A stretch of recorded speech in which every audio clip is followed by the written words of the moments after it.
As you crest a low hillock a few hours into your walk, a spray of color against this dark white landscape draws your eye. Blood in the snow. You draw close to the scene. The telltale black-red pools already melted into the surface. The blood and scratch marks around the scene show that this was no quick hunter's kill. Something had a fight here, and recently. The blood trails off into a nearby copse of trees. Following it, you discover that the trail splits at the fork in the path. The blood continues to the left alongside large tracks, although judging by the broken twigs and footprints, something also ran off to the right. I wish there were more people to vote on this, because this is one where I really don't have any preference. Follow the trail to the left, follow the trail of broken twigs to the right. So, blood trails off into near. Following it, you discover the trail splits in fork. The blood continues to the left alongside large tracks, though judging by the broken twigs and footprints, something also ran off to the right. So I guess the hunter ran off to the right, and the bloody trail is the prey.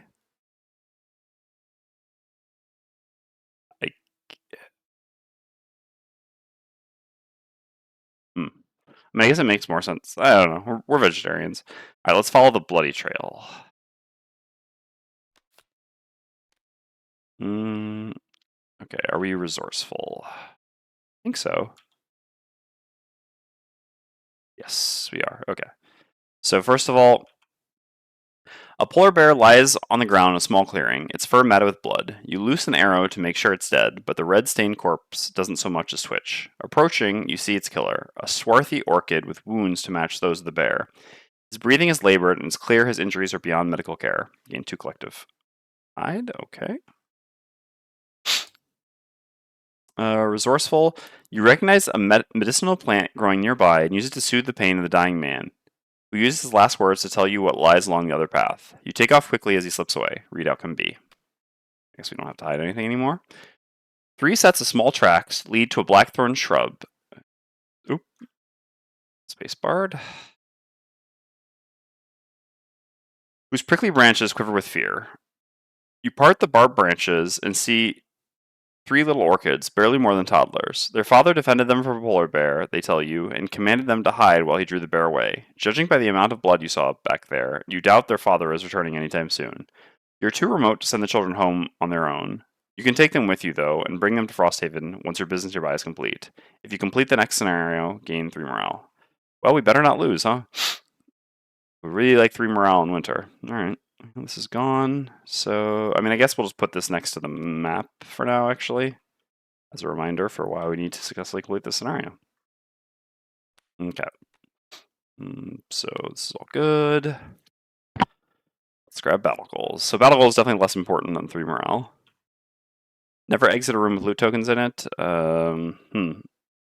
Again, I knew from advance, just from editing the scenario, that it would like go up and then down, so there is a chance of that happening. Oh, Bastion? No. Never collect a loot token from end of turn looting. I mean, it's pretty doable. Also just likely to retire soon on Deathwalker. So I don't want to like do something that I have to go out of my way for. Remove a negative condition from yourself or an ally 2 or more times. Oh my god, the easiest. On Frozen Fist, kill an enemy and loot. Perform 2 actions with lost sight. Nah. Okay, yeah, very easy. Never attack an enemy that has already acted in the round. No. Kill an enemy attacked by any of your allies earlier in the same round that's possible. Have 3 or fewer cards in hand at the end. We'll just go 3 or fewer cards in hand at the end. This one's always so easy to do. Well, I guess without exhausting makes it a little bit more difficult because we can't exhaust, but otherwise it is not too bad. Okay. Alright, let's take a look at the scenario. So, scenario is complete when the Hungry Maw is dead. At the end of that round, read 11.2. We don't know anything about the Hungry Maw, but we can safely assume it's a frozen corpse. When door 1 is opened, fighting the Hungry Maw, read 98.1. Alright. That's going to be this door up here. So yeah, sadly we can't build a super trap yet. We're not level 3. That would have been very nice. Let's take a look at our cards. So these are the 9 cards we bought to the last scenario. We really don't want Electrified Net anymore, so we probably just want Flurry of Nails, and that's our only swap. Yeah, this makes sense.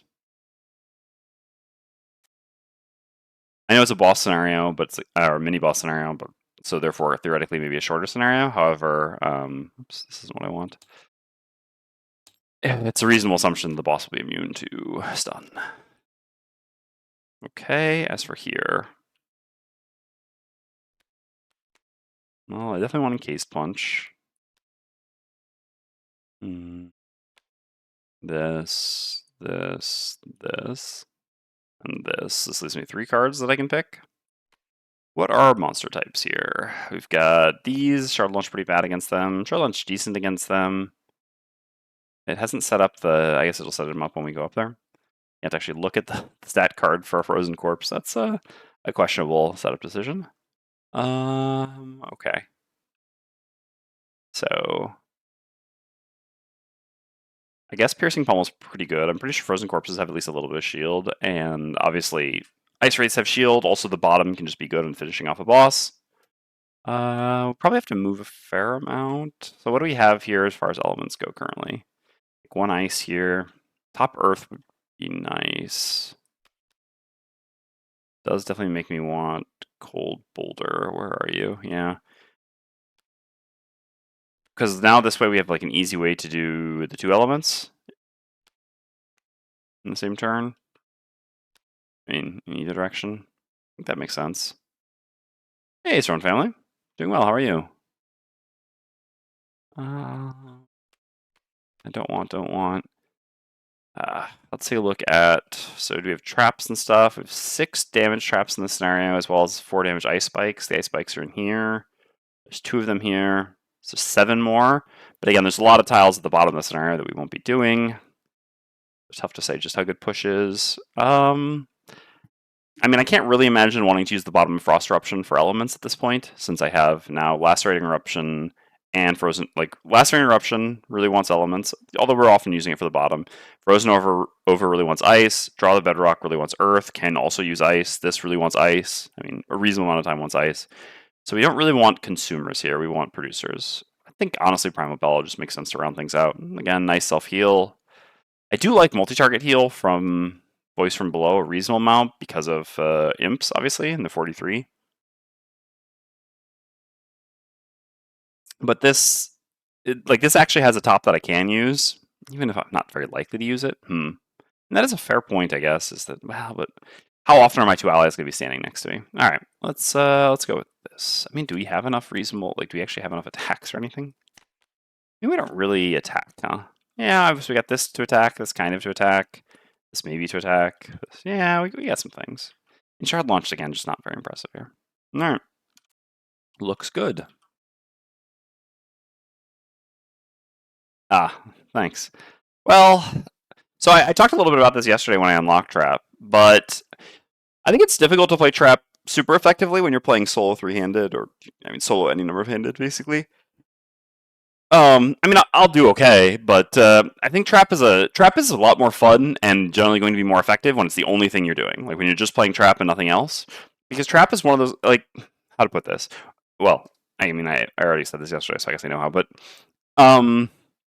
when you play solo, you know, everything you do is kind of has to do with the entire party, and the entire party's chance of winning the scenario or not, etc.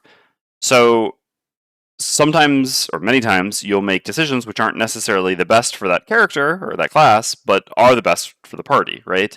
And theoretically, anytime you're playing cooperative, you should do this, but it's a lot harder to sort of distance yourself from the immediate impact of your decisions on what's going to happen for the party. Like, you know, an easy example of this would be something like the banner spear, let's say, right? Like, all right, so if I'm playing Trap, and again, Trap, not a great example because Trap's not going to move into melee that often, but still, like, if the banner spear could have the difference between just having to do an attack 3 range 3 this turn and being able to do 2 attack 3s this turn, but it comes at a sacrifice to me and like my long-term planning, well, I might do that actually, because 2 damage attack 3s is going to be better, is like worth more now. I mean, damage now is worth more than damage later, and, you know, it maybe makes a big difference.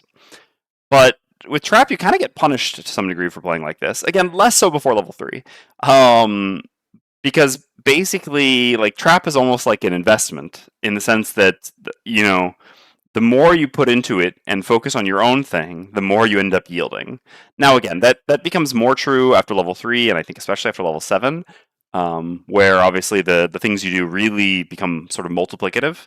But it's still generally true, and I think Trap is a class that really just plays best when it's the only thing you're doing, and you can just, you know, fully focus on Trap and just do Trap things. So here, you know, we're going to be some semi-compromised Trap, but we'll do our best. Again, we would be a lot happier to be level 3 before doing this scenario. Hey, Gripe, how's things? Good, good, and for you? All right. So, Wish I had a power potion here for a level 6 card for the imps. It's annoying that we have to get +1s, and sadly we haven't done really the +0s and +1s. But anyway, all right. In. These are both maybes at this point. In.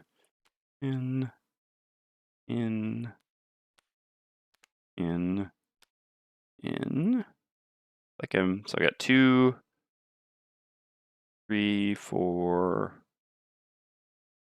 5, 6. Oh yeah, I got all the. Okay.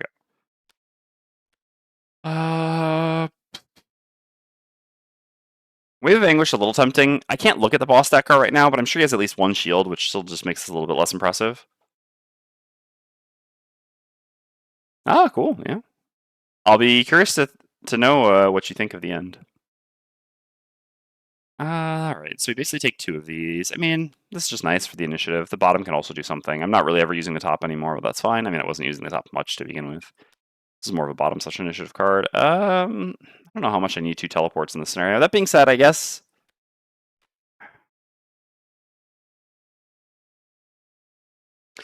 now that we have Vengeful Storm, we have more reason for wanting 2 teleports, so maybe this makes more sense. I mean, it's kind of a toss-up between these two. We also, want Shadow Movement a bit more. I think this is fine, though.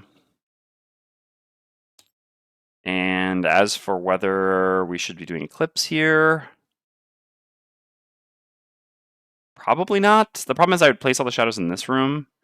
This way, I can still just have I can just have a good turn here. Like, yeah, good 2-turn sequence. Okay. Hey, boss, how's it going? Do picture. I wish I would save the picture-in-picture. That would be so nice. Not having to redo this every time, All right.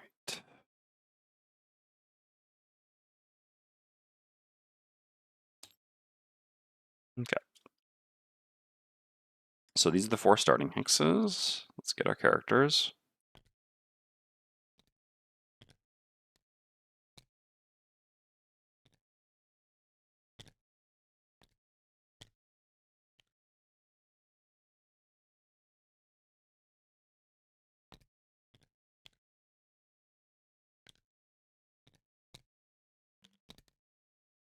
Frozen Fist sees ice on the ground is like, have I been here before? Okay. Would think I would remember. I want this. Player interface. Enemy interface. Move this down. A hippo, I guess? What could your mom be otherwise? Yeah, fair question. Alright. Yeah, time to kill the Hungry Maw. Which is a little bit tragic, I'd kind of rather let the Hungry Maw live and just feed him, but who can be asked to do that puzzle? I guess the counterpoint is we could just, since we've already completed the puzzle twice, I could just do that route, and then when we get to the puzzles part, say, puzzle done. But you know what, I've never done this path, so kind of interested to give it a try. Oops, I'm going to need to update this camera eventually anyway. Alright. Bleeding Dusk. All. The reason why I think this is fine is because I'm pretty positive there's going to be other monsters in there, and at that point, like, we're going to want to kill off the other monsters rather than just try to leave them and focus the boss, I think, generally speaking. So, because we don't have, like, that great of single target damage. Again, if we were level 3 Trapper, that would be a different story. So yeah, accordingly, I can just, build up shadows off of killing the other enemies. When I don't feel like doing my set anymore in crosswords, I turn to killing two. It's nice.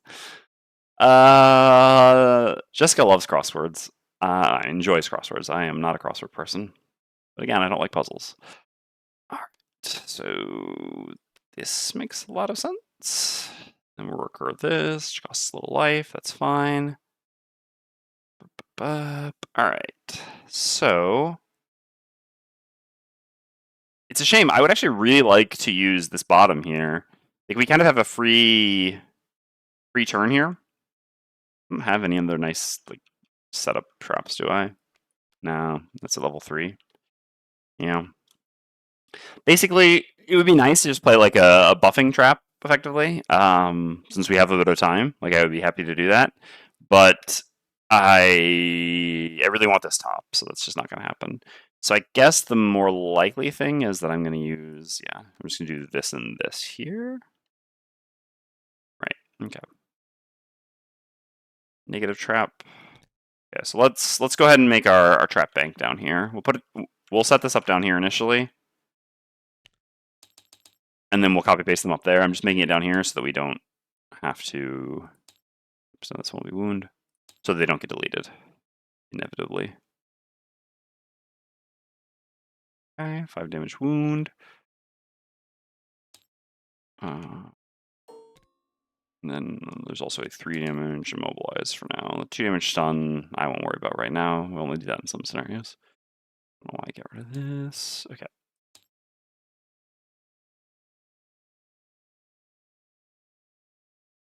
All right, there we go. Copy paste the trap bank up here. Boom. All right, and this is a 2 damage trap that we start with. All right, that uses this perk. We don't have any items that we need to use in the beginning. We got ward. We'll use that at some point.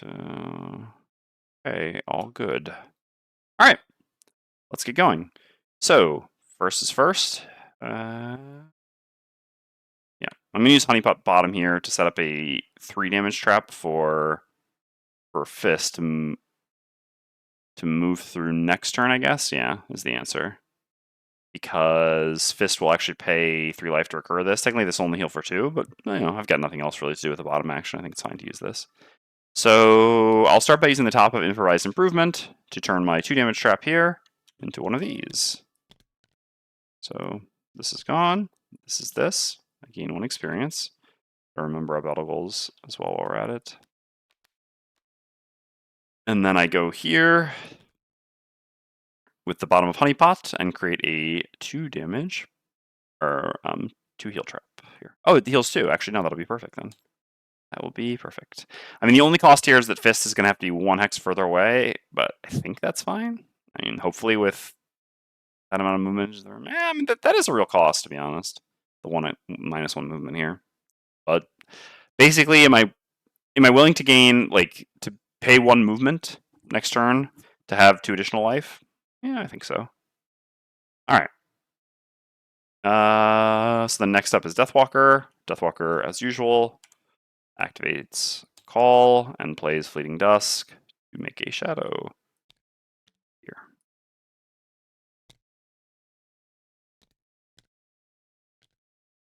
Okay, and then Fist activates one with the mountain, moves here, makes ice, gains 2 experience, gains regen, and we will pay 3 life at the end of the round to recur Lacerating Eruption. All right, we're all set up. Time to go in. I mean, again, trap is like all set up. I haven't even begun to set up, but yeah. Okay. So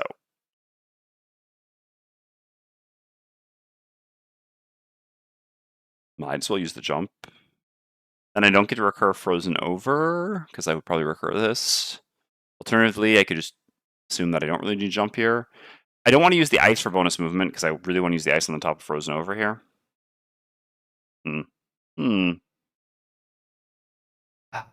I don't know. The annoying thing, I guess, the jump is if there's ice in the room. I guess let's take a look at the... So I think I have a thing for this. No, it's shift 5, shift 7. How much ice? There's a fair amount of ice in this scenario.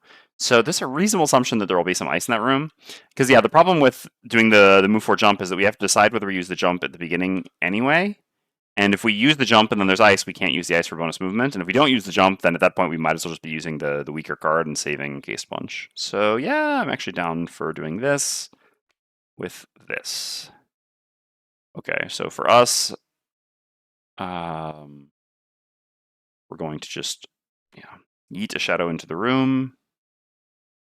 And it's always the, like, do we care about the disarm? I'm going to assume the boss is immune to disarm. There still can be polar bears. Let's see. Do I have... Polar bears are not immune to disarm. Bears in Gloomhaven Second Edition have the right to bear arms, but not polar bears. So we could always disarm a polar bear if it's in there. It's just like, yeah, I mean, again, it's the age-old question because of the brittle, right? If you don't have the brittle, this is just such an easy sequence where you just like always do Fluid Knight and then do Dominate afterwards. Because of the brittle, obviously we miss out on 2 damage with using Fluid Knight. That being said, this is still a pretty convenient number on Fluid Knight because it says 10, which is enough to kill an 8 health Elite Imp. And yeah, Elite Imps would be a nice target. I think this is fine. And then again, we have after that, assuming we kill something, we have Dark and a Shadow for Dominate.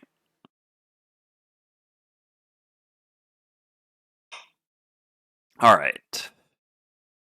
Or otherwise to teleport in and Forceful Storm or Forceful Spirits.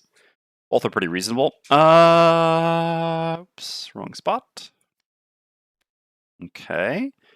As for you, I mean, I do have the range bow, right? I did buy that. Yeah, happy about that. So, Jessica actually enhanced Dismantle with range, which I think is a very reasonable enhancement, to be honest. Ends up mattering quite a lot. So basically, we just want to walk onto the door and throw this trap at someone, and I mean, we can use a circlet.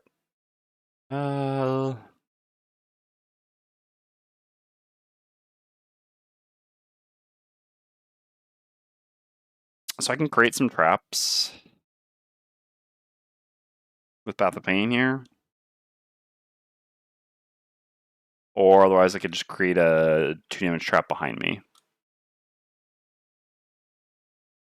Sadly, I don't have Dismantle, like, I'm going to be using Dismantle top always, or often, so I don't have Dismantle bottom. God, I missed...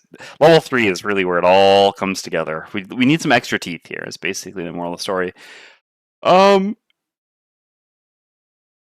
mean, Deathwalker will pretty much always teleport to a shadow. So, well, but then we might have to run back down at some point. But then Deathwalker can teleport, you can jump. So there's not a lot of cost to using this. I don't know, it just depends how useful this will be. But I think it's fine to use Path here.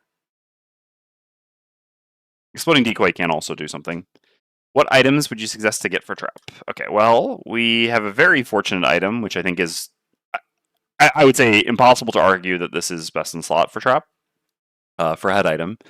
So yeah, we found this earlier in the campaign on Banner Spear, and our trap started with exactly 50 gold, so we literally just started with this. So yeah, get this. If you have access to it, it's a random item, so you may not have opened it yet. But if you have opened it, get this. I liken this to essentially being a head item that says, for trap, execute 1 enemy once per scenario. That's not completely true until you're level 3 or higher trap, but yeah, obviously once you're level 3 or higher, this is basically just a head item that says execute 1 enemy once per scenario. Pretty good. Otherwise, yeah, I mean, these are the things that I currently have because yeah, I just didn't have much. I mean, second scenario with trap. The stamina potion, like I don't have a lot of potions unlocked. I like stamina potion a lot. Obviously, your 9-card class. I think this is a pretty obvious potion choice. For now, I'm just using crude bow, traveling cloak, and looty booties. I would like to eventually buy the initiative boots over looty booties because yeah, traps initiatives are fine but not exceptional. I remember them being a bit better, but I mean, obviously once you get to level 4 and get the amazing loot card, it gets a little bit different. But yeah, so I'd like to replace these with the initiative boots. I'd probably replace this with the weighted net.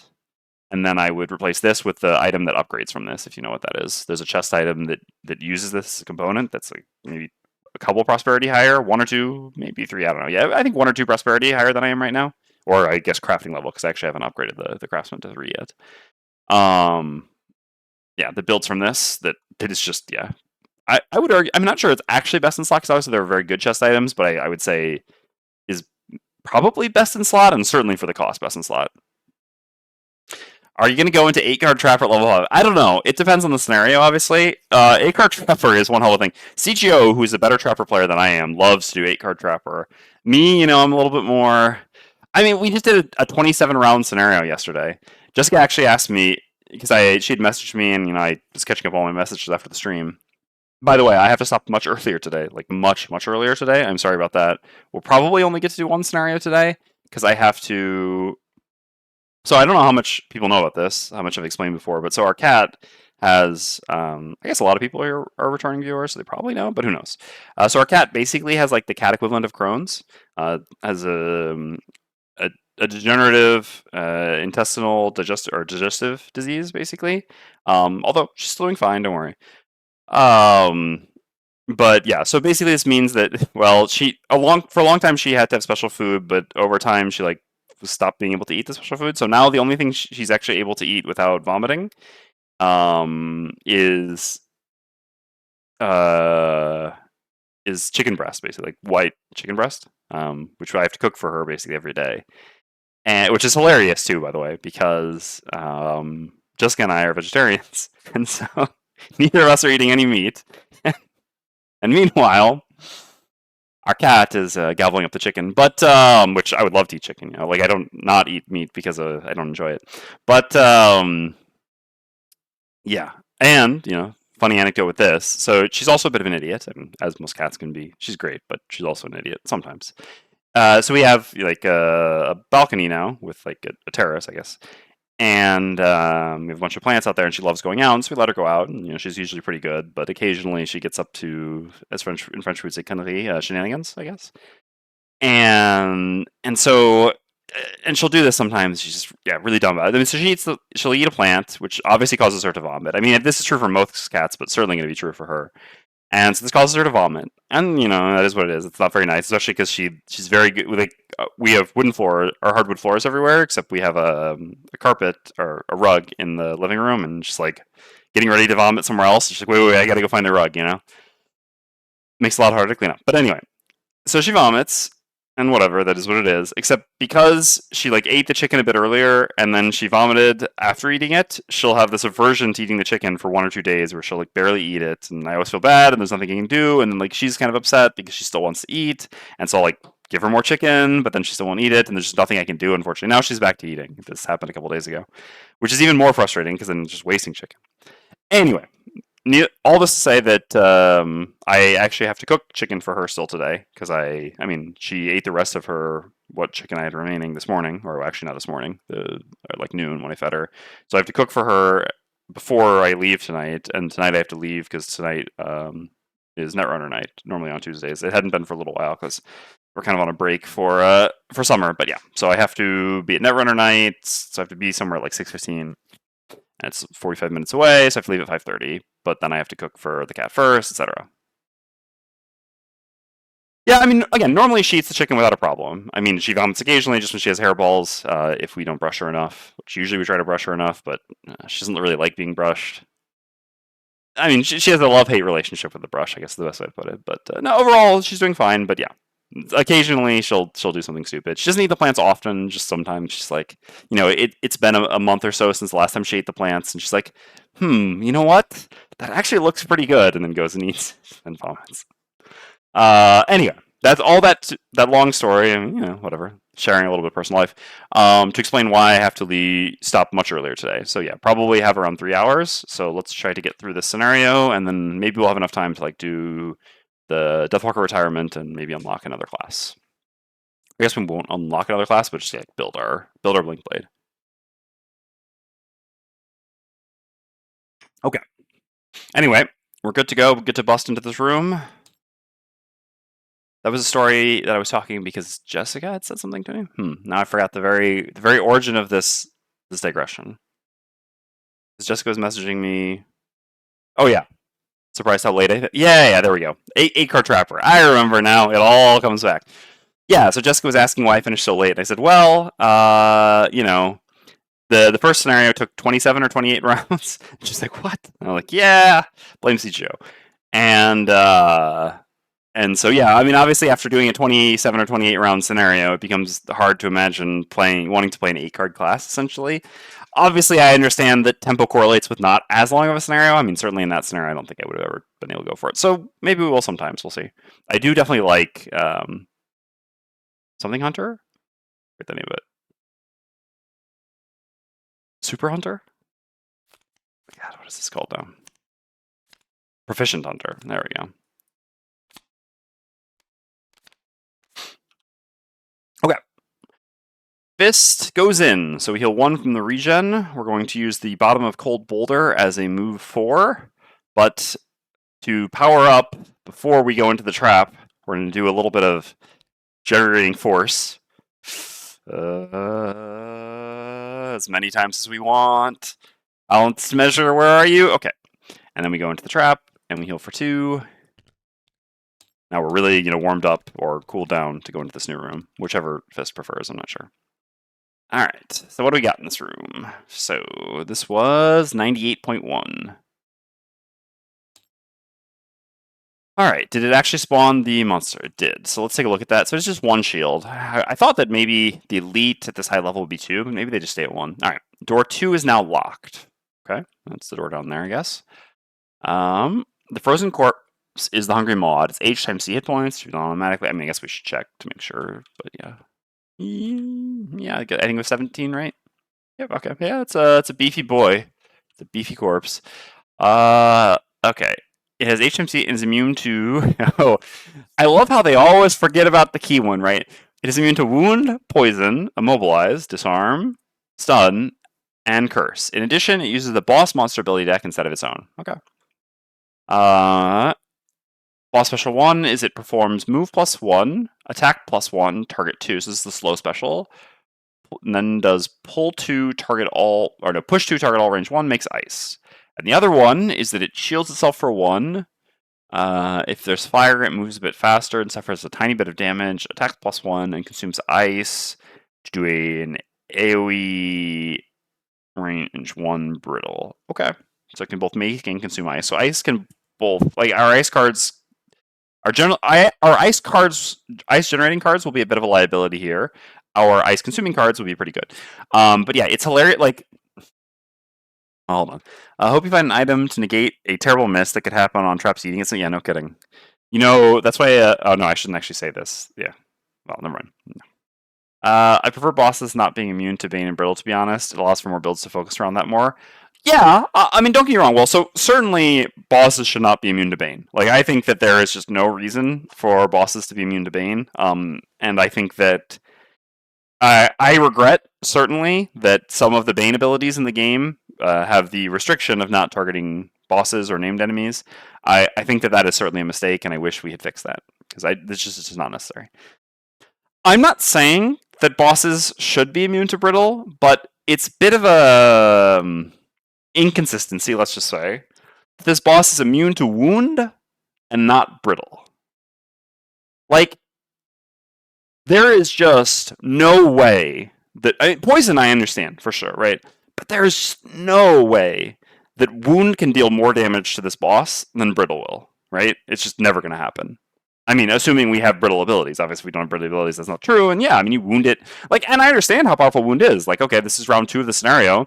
If the scenario goes like 15 rounds or something like that, and we wounded on round 2, the wound did 14 damage. Like, that's very, very good, certainly. Is that a problem? I don't necessarily know. I think like same thing, like just making parties feel good because they have a source of wound. They get it on the boss as early as possible. I don't think that's a problem.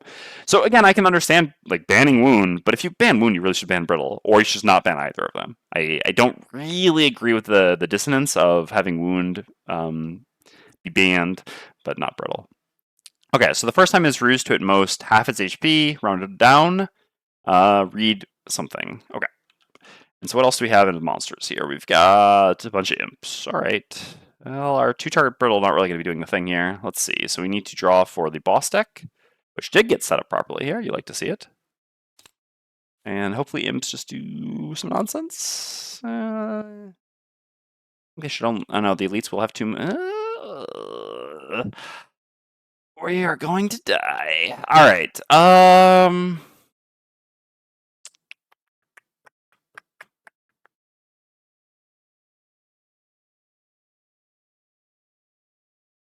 Maybe it's more thematic thing. Being a big frozen corpse doesn't really bleed or something. I don't know. Yeah, I mean, if machines can bleed, which again, like the theme for wound affecting things like machines has never really bothered me. You can just like think of it as like them deteriorating slightly, like creating an oil leak or something.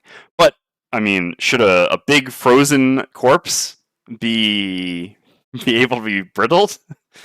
Yeah. All right. So. What do? Oh man, the bonus range for Trapper is going to make quite a difference here, right?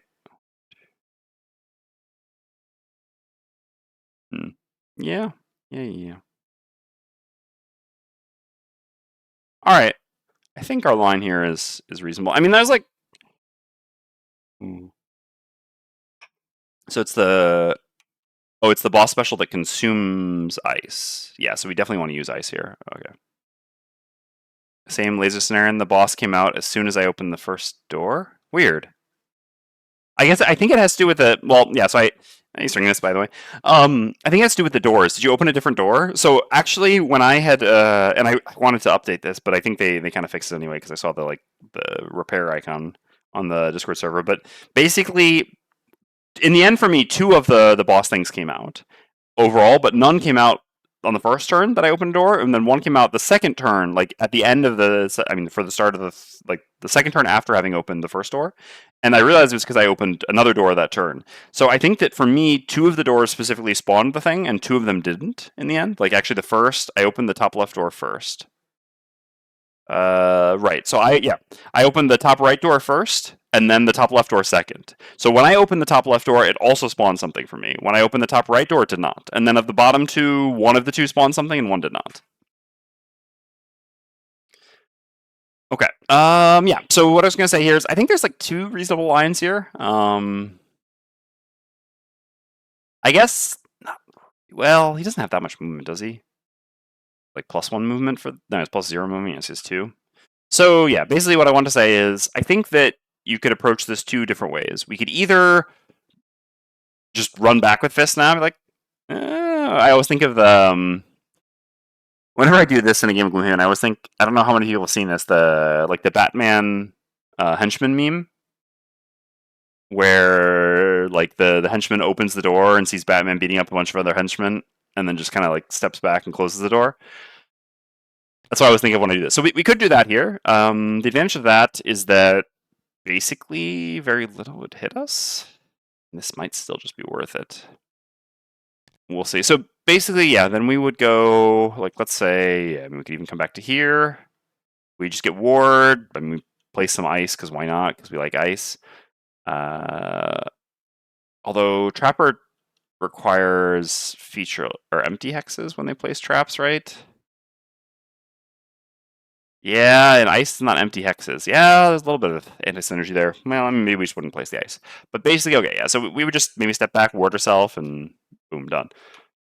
And then the Trapper steps to here, blast these two imps.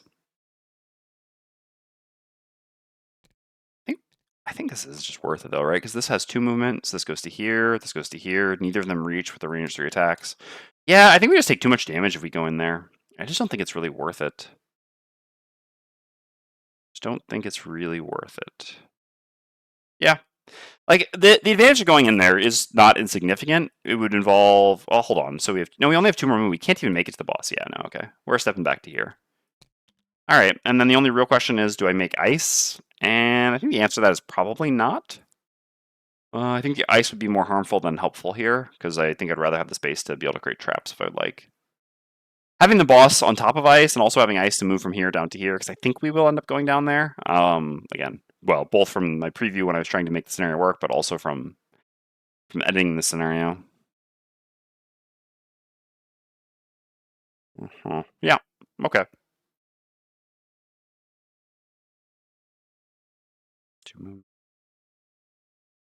Okay, so just gain ward.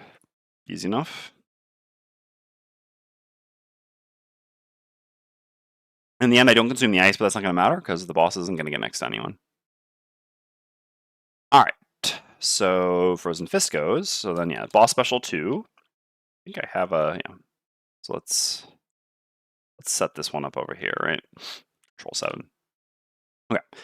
So boss special 2 is, yeah, he has 1 shield, 1 additional shield, so now he has 2 shield. There's no fire, so he just does move +0, attack +0, and then he consumes ice to do this. He technically does consume the ice, actually. I guess I could circlet it. I couldn't circlet it for ice, but I could circlet it for earth.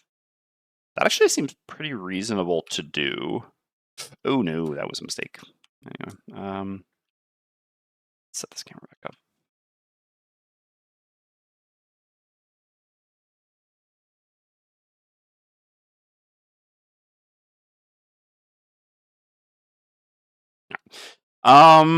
Yeah, I actually do like that, because then I can use Draw the Bedrock to brittle him next turn, or to brittle one of the imps maybe next turn.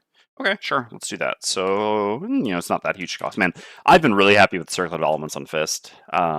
Yeah, I mean, not a lot to say about that. Obviously, there's like a really great helmet that I could eventually get, but honestly, picking this up as a starting item, I've been very happy with it. I mean, Fist just needs elements so much, and there's so many times that you end up not needing an element that you made, or needing it later, needing a different one, etc. All right. So yeah, we'll just circlet the ice and make Earth. Yeah, so yeah, the boss moves 2 to here. I guess we'll put him here, actually, because, that's just drain there, you never know. Then the Deathwalker goes. So we're going to move this shadow 5 hexes. 1, 2, 3, 4 to here.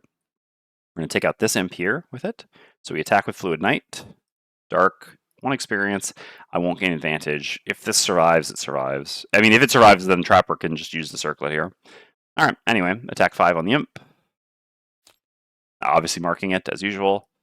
I think I'll just replace the shadow here. I think that's better, because then this imp will go there, and I'll be right next to it, and just Deathwalker doing Deathwalker things. Okay. The only thing that's a shame is us killing off all the imps before we use Vengeful Storm, because obviously, it would be great at terminating some imps, but what can you do?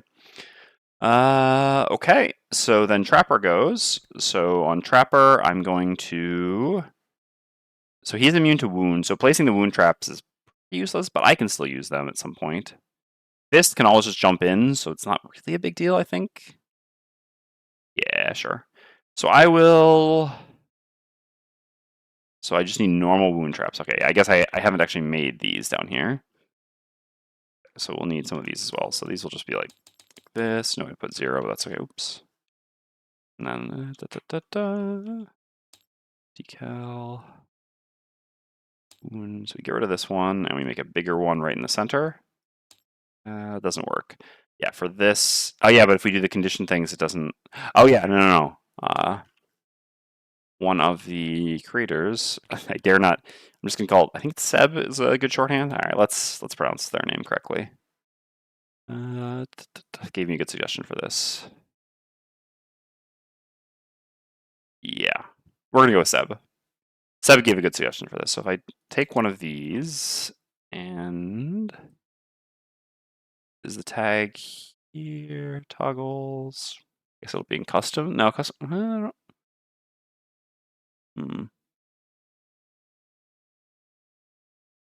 Maybe it's from the name. I wonder.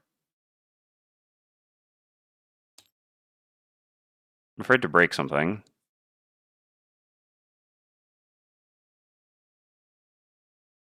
No, I don't want to do. I think this will affect the general. I'm not sure enough about that. Oh yeah, there we go. I hope that doesn't affect other... I mean, I use the context menu for other ones anyway, so that should be okay. All right, great. Then we shrink this. Oh, no, we didn't want to shrink that. That's We'll just make a new one. Sorry about this. Again, we're doing some short-term time sinks for long-term time benefits. Delete that. I want to shrink this a bit more. Yeah, so this should not be tagged as a condition anymore. All right, so this should mean basically we want to do this, I think. Yep. All right, beautiful. I believe this should mean, I mean, Seb's suggestion was this will mean that when we stand on one of these, we should not auto pick up. Ah, beautiful. Okay, great. Now we have wound traps as well. You see, we're getting there. So we will place a wound trap here. We'll do a move 2 to here. And then we'll place a wound trap here. I mean, wound traps also don't matter to Frozen Fist, right? They are immune to wound, so... If anything, that would help us with our battle goal. Okay. So we do that with the bottom of Path of Pain, and then we use the top of Dismantle. We will throw this trap here. So we'll dismantle this trap and make an attack 5 wound, targeting the left normal imp. Okay, -1's fine. Even a -2 killed, because it would do 3 damage to wound. We got a kill. Huh, we'd only be taking the imp killing. The moral of the story for our campaign is going to be that along the way, everyone has the opportunity to take the imp killing personal quest. No one takes it, and it would always have been the best choice. All right. So that's gone. And we're done. Do we want to stay on a potion or anything just yet? I think we're fine. I mean, we can still set up our 4 damage trap after this. It's pretty good.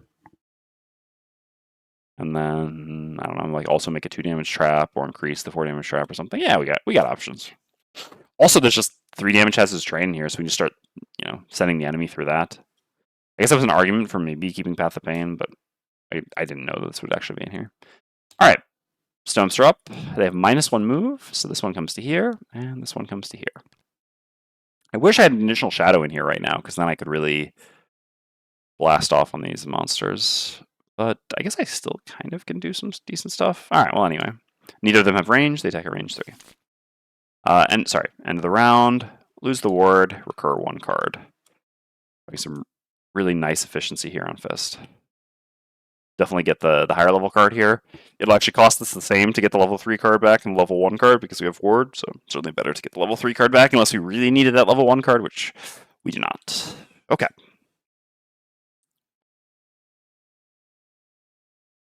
So we have Earth. So yeah, our plan here is pretty simple. To set up some Brittle. Yeah. That seems fine.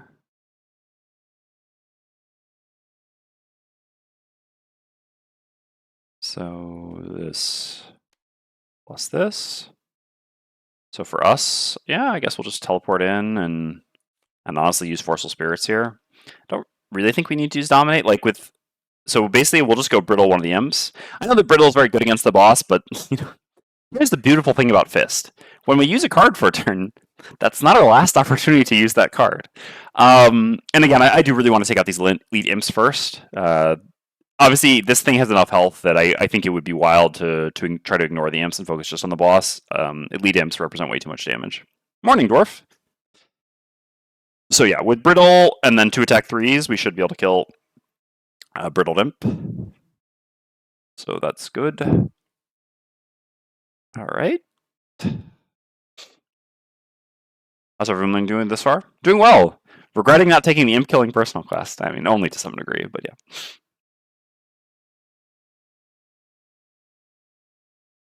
I mean, they did the usual. They went into a room, they one-shot something.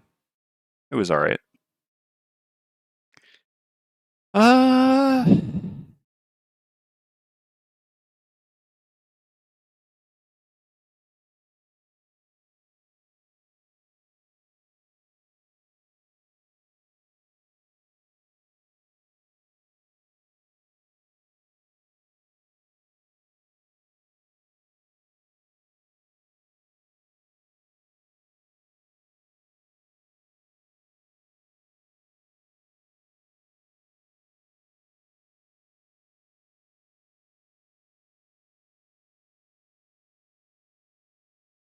So I can't really do much to the imps. I think I'll just spend 2 turns eating the boss a bit.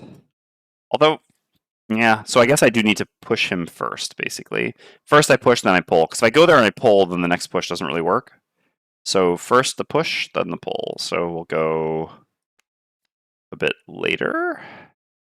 So the boss, yeah, his shield is earlier than we can go. Because it's the boss special 2 where he shields, and that's at 11, 14, or 17. Our fastest is 20 if you don't have the initiative boots, so there's no real advantage trying to go faster here, so we can just do this. Alright. I think we're good to go. Alright, so he's doing special 1, which is the slow special. Which, yeah, involves a multi-target attack, so we need to be careful where we're at. We're sadly going before him. We'll worry about positioning. I mean, I guess we'll start worrying about positioning now. And imps are doing 43s. We will not have any elements, at least. Okay, so let's see. Trapper's pushing him too, so we're always pushing him to there, basically. So, and the boss has bonus movement, right? Ugh. So there's not really a way to avoid him hitting 2 targets, is there? That's pretty scary, actually. Even like 2 attack 5s. I don't really want to eat an attack 5. Maybe I will just go hit an imp instead then. Not really sure it's even going to be possible. Oh no, yeah, he won't go through the... Okay, no, yeah, this is fine. Yeah, this is fine. He doesn't fly. The imps fly. He does not. Alright, we're good. Okay, so Frozen Fist, we're going to use the Song of My People. Move 4 jump. Go to here. Oh, no, no, no. Well, I mean, yeah, Deathwalker can eat it. What's the worst that could happen with Deathwalker taking an attack 5, right? Yeah. All right. So we're going to jump over to there, and because if I go to here, then the Deathwalker just doesn't get to hit. Because I don't actually have the teleport that puts me adjacent. I mean, I do, but then I don't have an attack. Yeah. So I'm going to go there, and then I'm going to use the top of Draw the Bedrock, consume the Earth, gain 1 experience, make an attack 2 Brittle, targeting this Elite Imp here. Yeah, you could use the sword, but doesn't really make sense to do that, so we're good. Okay. 3 damage, and we have 1 shield. Yeah, they will not have an element, so I don't have to worry about that so much. I mean, Brittle Curse is still annoying, but... Okay. So that's done. So then next up is... Oh, and this is Brittled. Is the Deathwalker. It was maybe using... Can you send me a DM, boss? Oh. It's possible, that it had to do... Like, was a keyword you were using or something that is auto-modded? I'm playing Trap at the moment on +2 campaign. It's great. No idea how people think Trap is bad. I have no idea how people think Trap is bad either. Again, my wife, I mean, then, here, I think Trap gets, in my opinion, Trap gets even better in larger parties because you basically, like, I don't know, people kind of say the opposite of that. Sort of like the amazing Trap gets worse in larger parties, right? Because people don't appreciate you putting small traps everywhere and getting in their way. But then, yeah, I mean, if you play in a larger party, that's fine. Don't play the Amazing Trap. I don't even consider. I mean, like the Amazing Trap provides very solid mitigation, which is nice for the party. But if you have a large party and they're like in the way, then just don't do that. Whereas like the combo throw giant traps trap loves having a larger party because that just gives them more space and time to be like, just you wait, Yeah, so I don't know how people think this class is weak either. Unlike Banner Spear, well, I mean, who knows? Maybe I'll end up meaning my words. Banner Spear got punished scenario after scenario with some scenarios that were really bad for them. I mean, there can, I guess, be scenarios that are bad for Trap, but it seems less common. Yeah, just send a message to me over DM. I'll check it on Twitch in a second. All right. So we're going to use the bottom of Sunless Apparition to teleport here. We're going to attack here and here using the top of Forceful Spirits. So we consume the dark, gain 1 experience. I will go ahead and use the Spyglass here on my attack. Oh yeah, I even have Ward. Beautiful. And I have to use the Crude Bow to hit the second target. I'll use the Spyglass on my attack against the adjacent target to not have disadvantage. So I will mark this one first, hoping to kill it. Again, anything but a miss kills. All right, beautiful. So that kills. We get a Shadow. That Shadow can honestly just go... I think probably right here is for the best. Towards the next room and equidistant to him. I can't put it where I am. Oh, I guess I could put it there because he will be there. And then Deepening Despair works. Yeah, that's actually probably better. All right, let's put the Shadow there. And then I will attack this enemy, also marking it. This is just an attack 3, no advantage or disadvantage. All right, well, we wouldn't have actually missed, but felt safer. I think I'm gonna have to close the window. 1 second.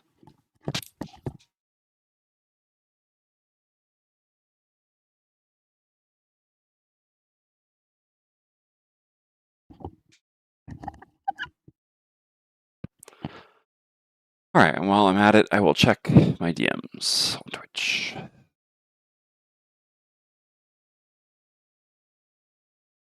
Don't have it yet. Anyway.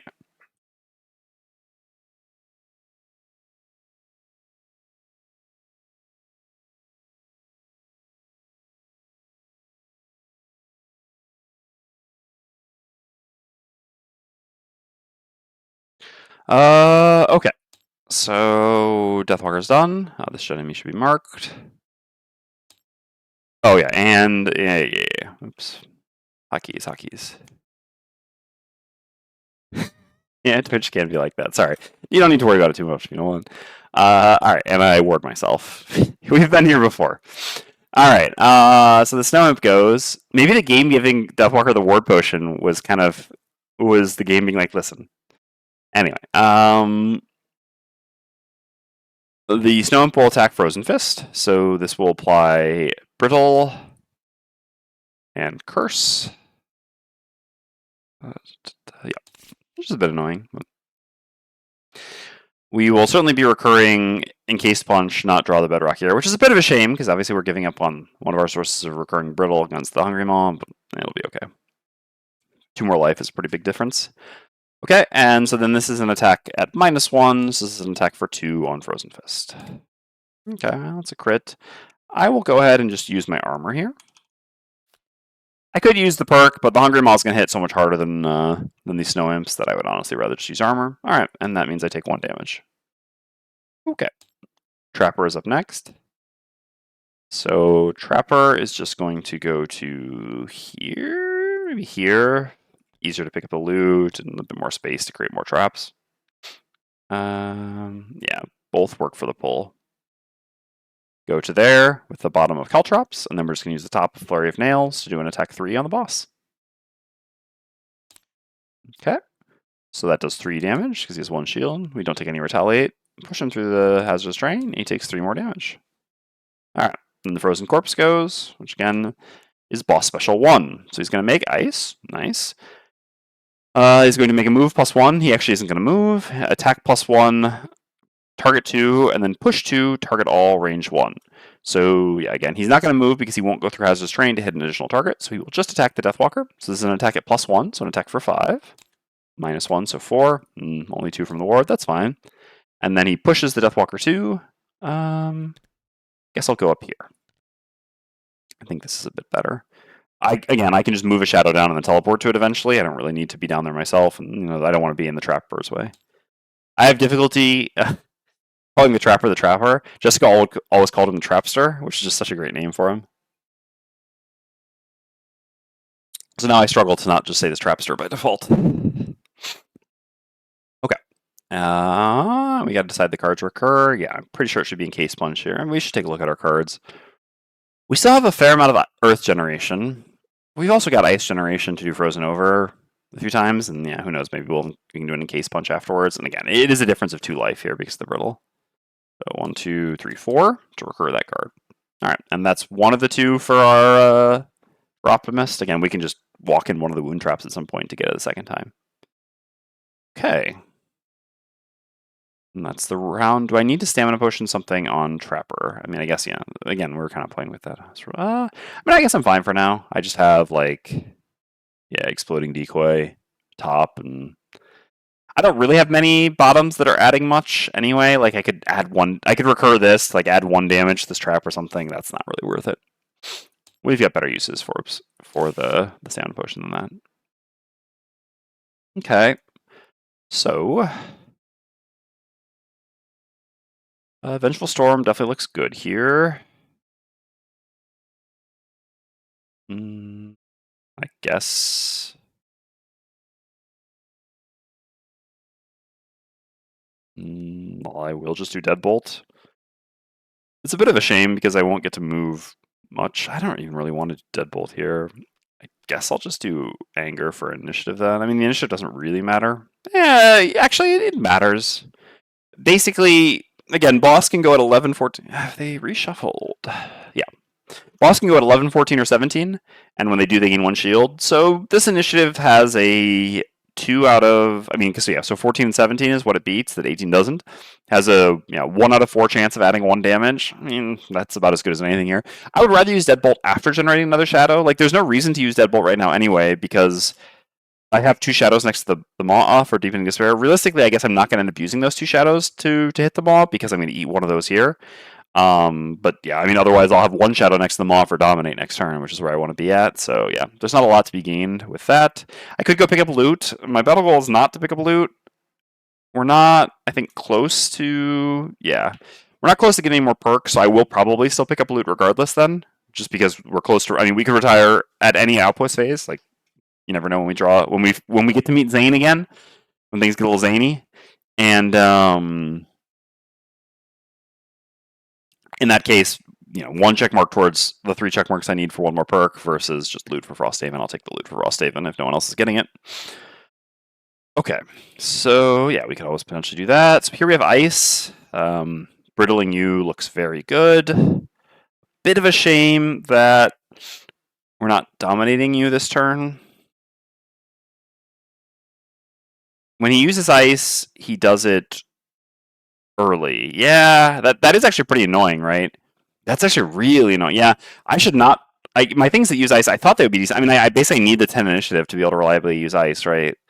Okay, so we should kind of have a backup plan then.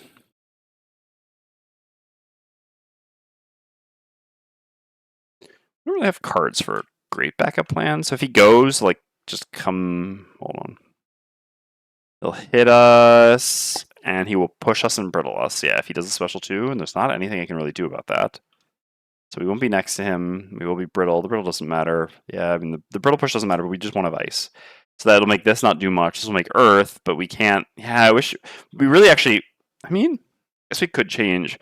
Maybe we should just be keeping draw the bedrock, because earth is such a reliable way to brittle the boss. Yeah, actually, we should. Ugh, this is so painful to pay the extra life, but we lose this. Yeah, okay. It was the end of the round. There's no new information. But yeah, the 10 initiative is too important, and the earth consumption is actually too important. All right, so that's 2 more life. Yeah, I don't love that. Still got a perk though. All right, and then in that case, I can just use this as a default move, or even as the pull, I guess. I mean, we'll see, to get a guaranteed brittle on the boss. It's kind of a crappy brittle here, right? I guess I can use my boots of speed to go even faster here then. I would much rather have the brittle on dominate. Although I guess then this, there's still this problem here. I guess the trapper may just finish off the imp. We'll see. All right, let's just play cards like this and see what happens. Okay, well, the boss is doing special 1, so he will remake ice. That's interesting as well. So this is the multi-target attack. No, this is the single target. No, this is the multi-target attack. Yeah, special 1. Okay, so we definitely want to go, stay in the corner with him. Okay, so I will go on Deathwalker. I'm going to go ahead and use my boots here. I like this just because, I would like to have Brittle for Dominate next turn. It's just so much better to have it on the Brittle on attack 6 and an attack 3, especially against an enemy with 1 shield. Okay, so I'm going to, on Deathwalker, use the top of Vengeful Storm.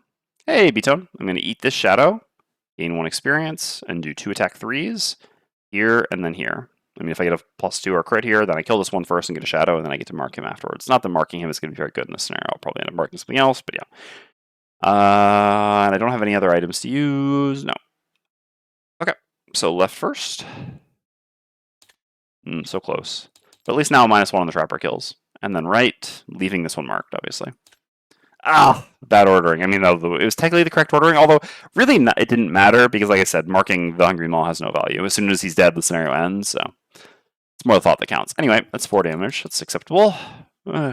Just a 9 damage non-loss attack. We take those.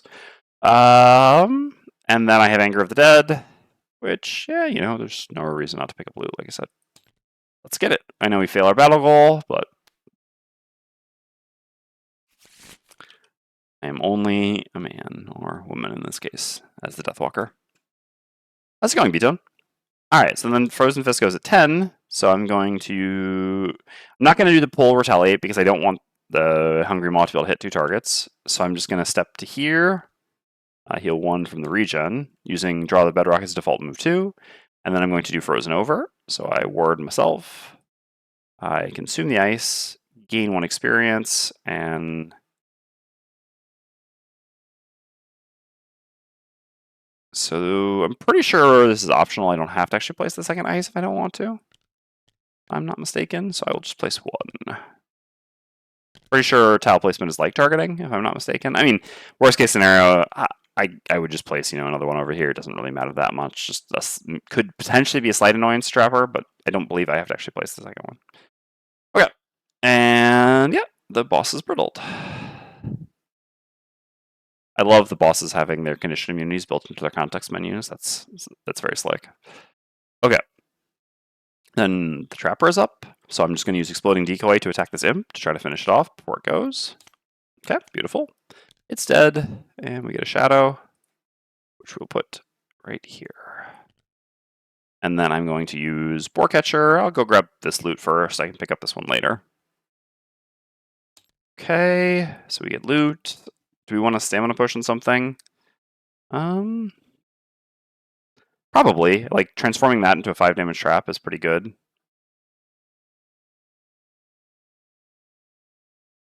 We just, like, yeah, default move to here and then transform that. Yeah, sure.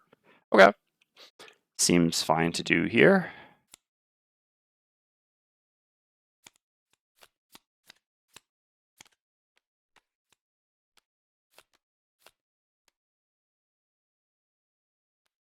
Okay, and we gotta grab our loot. This is only the second one, yeah. Alright, 2 metal, sure. Alright, so then the boss goes. The boss just attacks Frozen Fist. This one. Alright, so let's see. This was already at +1, yeah. Makes ice. Makes ice. Push you to here. Again, I could put you into the wound to get rid of it, but actually, oh no, I need that axe. Yeah, push you to here. So +1 on attack 4 is an attack 5. Ward blocks 3. We take 2. I think we'll probably not recur any cards here on Fist then this turn. No, I do really want to recur this. Yeah, recurring this is so important. Oof. It's getting a bit costly HP-wise. Getting a bit costly. All right. And that's done.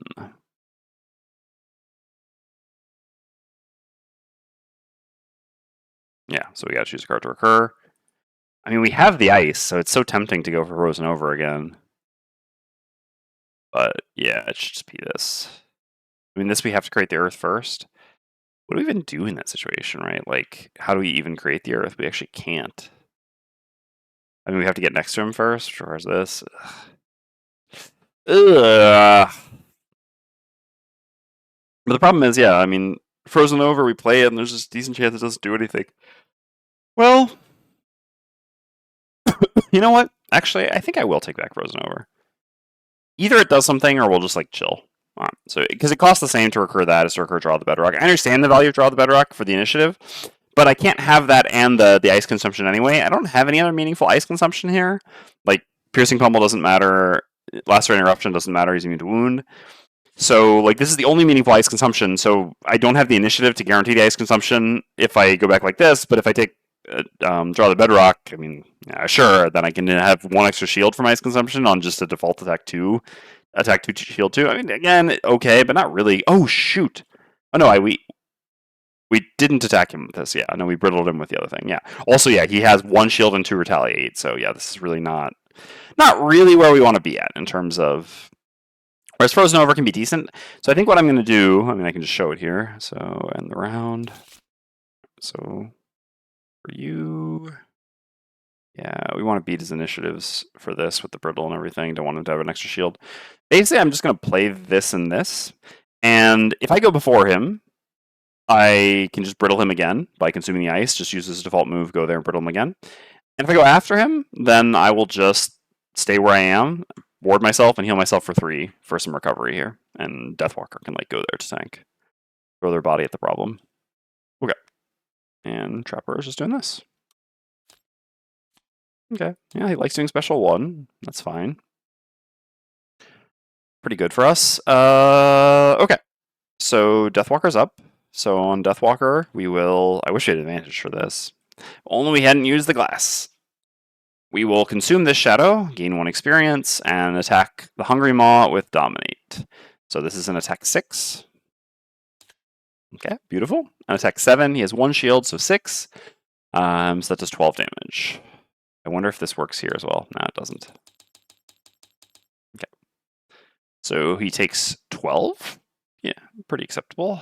And then we have just a default move with Deepening Despair. We'll just move back to here. Trying to make my way to this loot. Do I want to Stamina Potion then? So I have just this, so I would basically be Stamina Potioning at top, which would pretty much be Fluid Knight. Then I'd be out of shadows. No. I actually think I am going to Stamina Potion here. I'm going to just kind of set up to go to the next room by Stamina Potioning Dark Fog, because I just have to teleport to shadows to move. So I think this actually makes sense. And again, it's when he gets the half that we read a section. So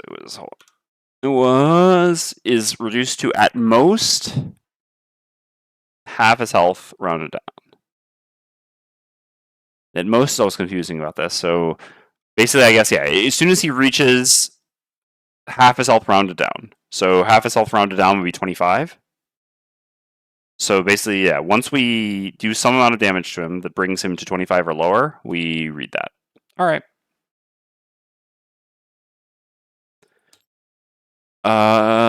So Frozen Fist goes. That does make me wonder. Well, I mean, I guess. No, I don't really have a. Yeah, I don't really want to get multi-targeted, though. I mean, I guess instead of going there, I could just tank this. I'm wondering how valuable the brittle actually is, because I'm going to assume that he's just going to be set up in the next room at half health, right? So basically, like, doing 12 damage to him or doing 4 damage to him, it's not like playing Slay the Spire with the slime that splits, right? Where the extra damage is really valuable. Here, I feel like it's going to be the opposite. I'm not actually sure of this, but I think so. So, yeah, the brittle's gone. So I kind of wonder if I would actually rather just do a little bit of recovery now on Fist. I certainly would appreciate getting a fair amount of health back here, rather than going up and tanking another hit for the brittle. And we shouldn't have too much difficulty getting him from 29 to 25, basically. Like, Trapper can just short rest and throw the 5 damage trap at him. I need to move to Europe so I can catch the stream at a reasonable time. Europe is the place to be. Casual Slay the Spire reference is always welcome. All right. Sure. So yeah, I'll actually go there to tank with my body on Deathwalker. And I mean, if he crits me, yeah, I'll be a bit sad. It certainly can happen here, and then I'll have wasted the stamina potion. Well, I mean, I'll use the stamina potion to get rid of a worse card rather than a better card, I guess. All right. So Frozen Fist goes, heals 1 from the regen, and yeah, I'm just going to chill here. Trick to play the Watcher trap and one-shot the Slam. Yeah. So Jessica and I used to have our rotation. So like we would do, Ascension 20 runs, and because we play on the couch on the Switch, and so Jessica would always play red and blue, and I was always play green and purple. And I'll tell you what though, like I really just don't even enjoy playing purple. It's so overpowered. Yeah, I don't know. I didn't really enjoy it, and also like it feels like, yeah, well, basically like the easy ways to build purple are so easy to do most of the time, and just like they're always there, and I just feel like I don't know. So I'd always kind of like try to force myself to do other things, and then I would lose, and then I would regret, etc.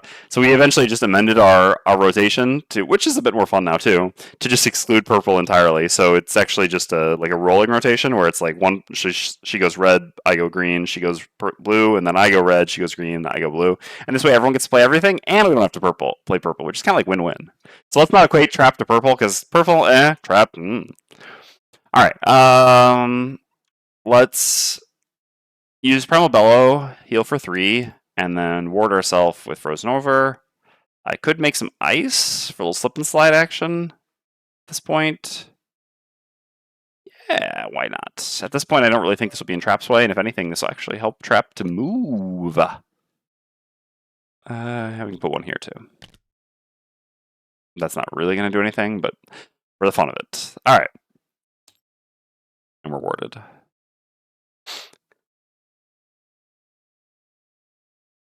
So I agree with Watcher, they degrade to simple color. We just prefer the classes by colors anyway. I mean, it's just like I talk about the initiatives of enemies as like the numbers, not the names or whatever, but fair. Okay. Trapper's up, so I'm going to use the bottom of Spike Pit as a default move 2. 1, 2, slide. And then I'm going to... So this is where it gets a bit weird, right? So this trap is adjacent to me. Huh. I guess this actually would work, right? Trap, like the whole adjacency stuff and trap stuff always gets a bit funky to me, but so the restriction for creating traps in specific types of hexes is actually on the cards, right? I guess it's not a class rule. Well, let's go look to make sure there's nothing on the map that specifically says something otherwise. I mean, I guess it could just be in the rule book. Yeah.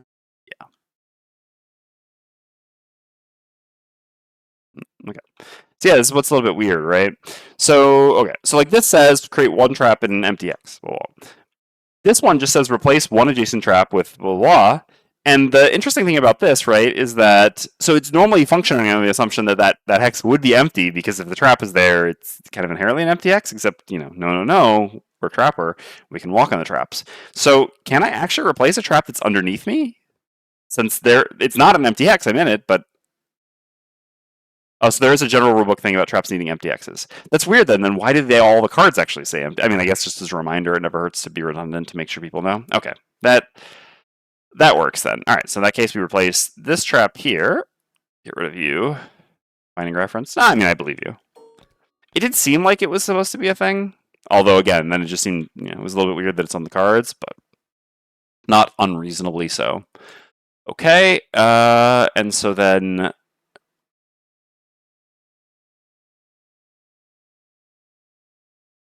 it's a bit weird, right? How the sliding works.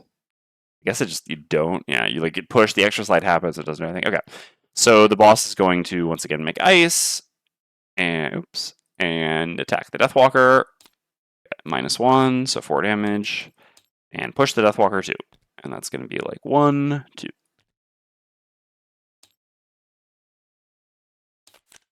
Oh yeah. And I can recover a card if I want on Fist. In general, I like Frozen Over. Frozen Over is nice because Fist actually doesn't really have like top healing when you're moving from room to room, right? Your healing's on bottoms, whereas Frozen Over technically is sort of like a form of healing on top. So yeah, we'll recover this. This only costs us 1 life here because we're warded.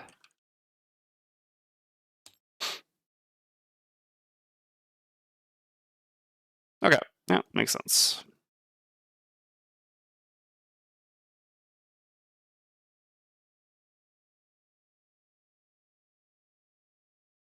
Okay, so Trapper really needs to do a short rest. Also need to remember that I have, looty booties and stuff like that.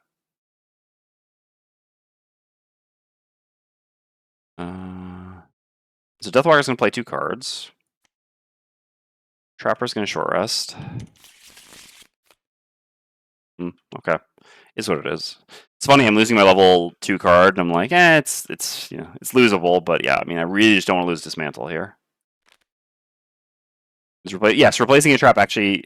Replacing a trap in the rulebook has 2 parts: destroying and creating. Dwarf got there as well. All right.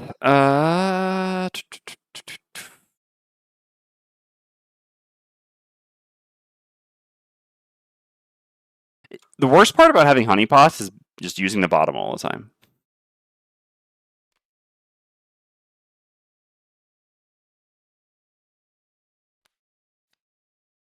I guess what happens here if... Oh no, we got moved away. Yeah, it's fine. Okay.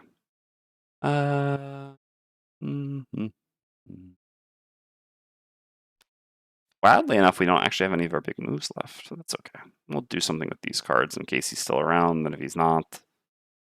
I guess if he's not, no, I would rather have played this. Yeah. This could use the honeypot, yeah. No kidding. Yeah, he finally goes faster. That's fine. Alright, hold on. Control 7. Shift 7. Yeah, so no fire. He has an additional shield. He's going to move and attack Trapper, and then he's going to do a push to brittle everyone adjacent, which is going to involve Deathwalker as well. We'll get rid of that when we long rest. Okay. So he goes 1, 2 to here. His focus is Trapper, because Trapper's earliest initiative order. He attacks Trapper. This one was just attack +0. He has 1 additional shield here as well. So he is on shield 2 now. +0. So 4 damage to Trapper. Okay. And then he pushes Deathwalker and Trapper. I assume this works when we get pushed. Whenever you enter X, yeah. And then they're both brittled. Alright. That's definitely a thing. So then Trapper's up. So on Trapper, we'll start with Dismantle. So we'll throw our attack 5. We'll make an attack 5 wound, targeting them all. It's 4, so 2 damage. Alright. Well, we do actually need to punch size him in the end.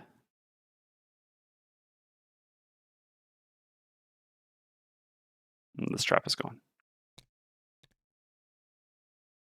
And then we do a move 3. Again, I'm functioning under the belief that we will need to go down here afterwards. Oops. Honeypot and make a heal 2 trap there. Alright, I'm done. Fist heals 1 from regen. Our trap just retired and we're really going to miss this heal traps of his. The professional hunter got silly good. Yeah, fair as well. Yeah, the healing drops have been pretty good for Fist. Fist appreciates the honey.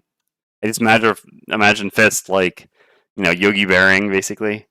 The big fisty fists, like going into the pot of honey and just... Alright. So, none of these attacks are particularly good. I think we're just gonna stick with the normal line here of warding ourselves.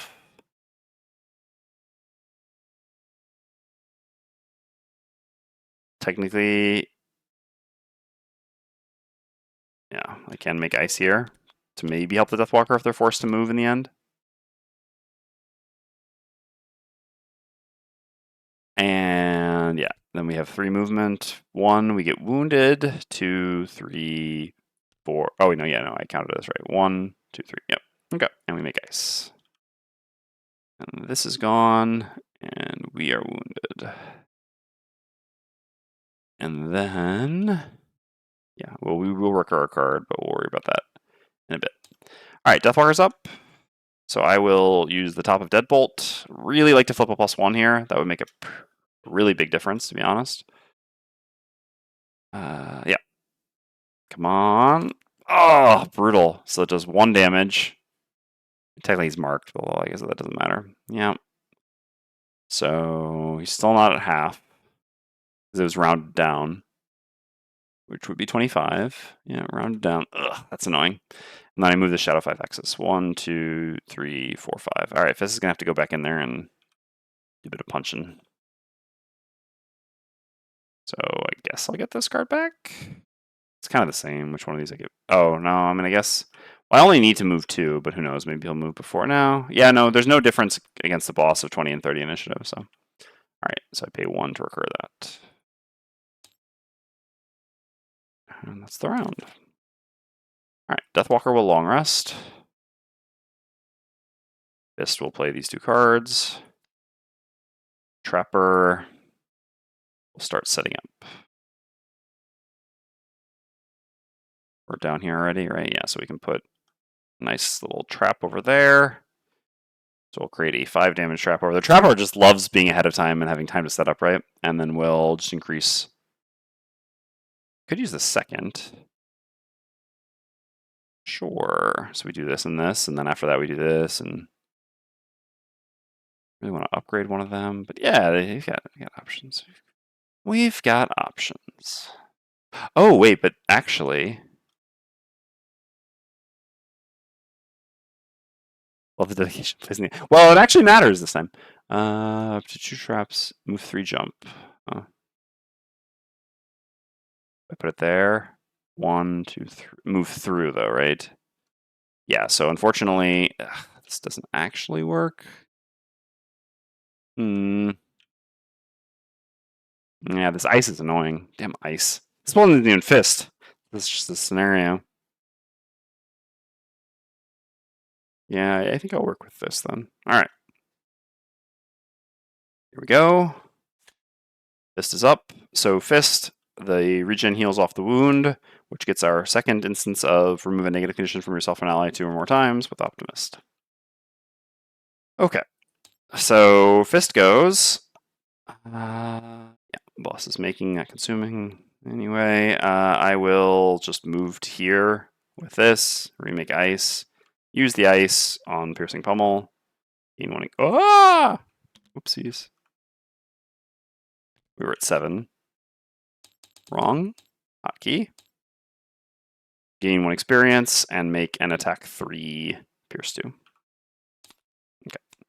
So technically this does 5 damage, although like I said, I have my suspicions that that will not matter. To the book. Read 151.1. Okay.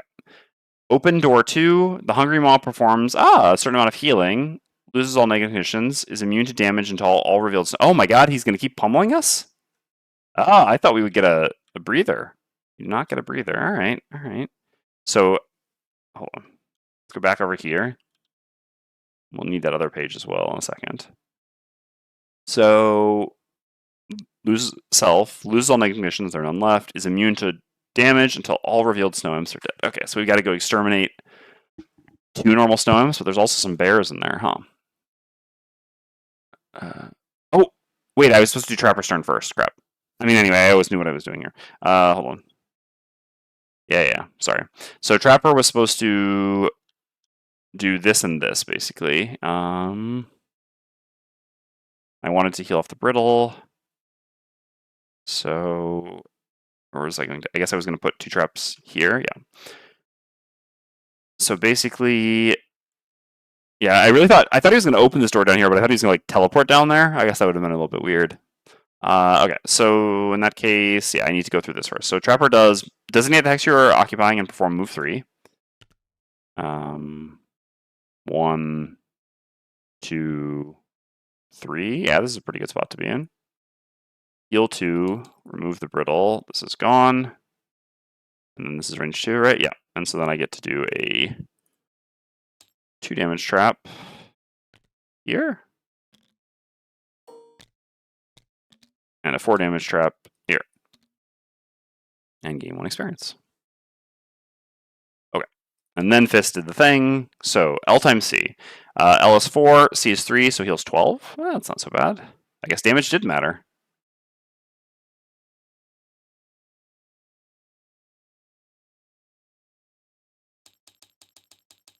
I need to go get some water, but technically, I mean, I guess it's not actually possible with this group, right? But I mean, theoretically, it is possible to kill him and skip the second phase entirely. If you really, yeah, I mean, it would require like, yeah, because the best we could do is Dominate, which is a 6 crit on 12, so 12, but minus the 1 shield is 11, so 22. Yeah. I mean, again, if we had Trapper level 3, we could very easily do it, right? We can make a Super Trap brittle, and then we could just, I mean, we could literally one-shot him for 51 if we wanted. That actually wouldn't even be that difficult, and we could certainly, you know, one-shot him from 13. Doing 15 to him, I mean, that takes like a few rounds to set up, right? That would have been pretty awesome. Man, I wish that we had level 3 Trapper. God, level 3 Trapper breaks so many scenarios, and it sucks that we're doing one of the ones that it breaks, and we just don't actually have the level 3 Trapper. But okay, so yeah, so we know the rules now. So now he's immune to all damage until all the snow imps are dead, so we need to open this room. Hopefully it's going to open it correctly. Yes, it does. All right, and there's a chest down there as well. And we need to flip for snow imps and polar bears. Trapper's like, I'm in danger.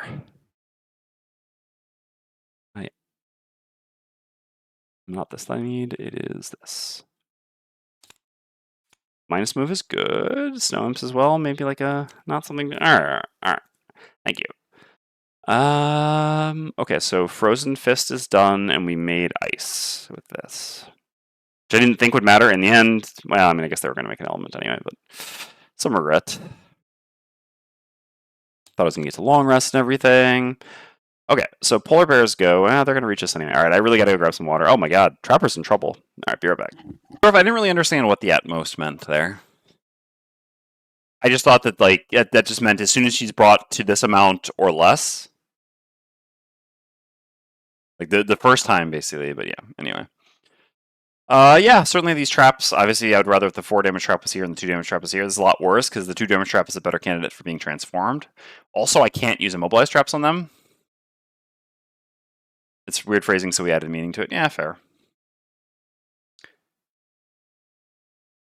But, I mean, I don't know. Again, I think if it was meant to function that way, then the root, like, there's a very easy way to write that, right? Which would just be, like, I guess I have to go to the thing, but it's a 98 point.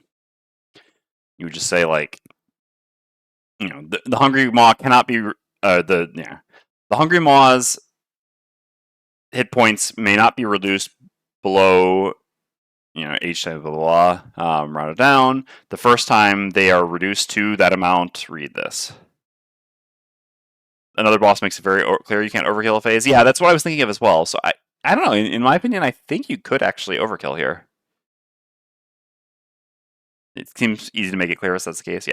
Yeah. So again, I think that technically it would be possible here. Again, I mean, it's rare the party like Fist plus Trapper is like the ideal party for, and it really is sad that we didn't have level 3 Trapper for potentially setting up the overkill kill, right? Which would be pretty awesome. But yeah, most parties obviously that's just not. It's like going to be a pretty small margin, like whether you dropped him to, in this case it would be like 25 or 21 or 22, whatever.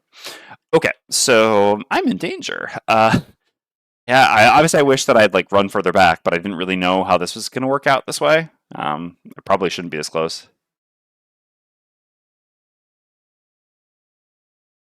You could just do it anyway with only dismantle. That's true. I could actually do it with dismantle. Yeah, I mean, it would require. Yeah, I mean, you're not wrong. Like, basically, yes, technically, I guess if I replayed this scenario right now, I mean, I think we should hopefully win. Although, Trapper's gonna lose a lot of life here, but or pitch a card here. Yeah, I think it's true that with dismantle we could just eventually. It's like so much slower with dismantle, right? But yeah, it would just take like. So how much would we have to do? So we can make a 5 and a 4, and then combine them each rest cycle, right? So basically we can go +9 per rest cycle. Technically, one rest cycle, because we have the stamina potion, we can do even better. So like first rest cycle, we can do, although not quite, because then we're missing the other value trap, right? Because then the next one, the next biggest is a 3. Still, I mean, okay, you can argue that we could do that. Yeah, or you just stamina potion. I guess the turn you're going to throw it or something. I don't know. Anyway, I mean, okay. In general, it's 9 per rest cycle. The boss has 51 health, so that would mean 3 rest cycles to get to 27. -1 shield, 26 brittle, 52. It's a one shot. Again, this would require us having an item that we don't have, I would say. Basically, for our entire party to sit in the first room and to build up the 27 damage trap over 3 rest cycles, I think we would have to have an item to guarantee it hits.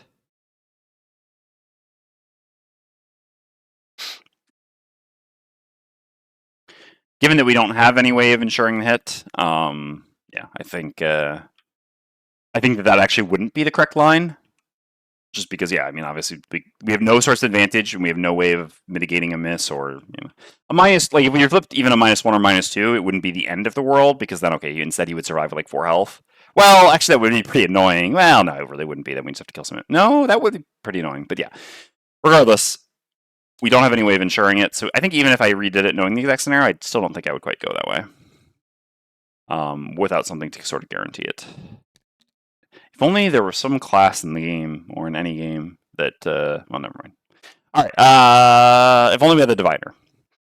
Polar bear attacks the trapper for attack 6 and wound. A miss?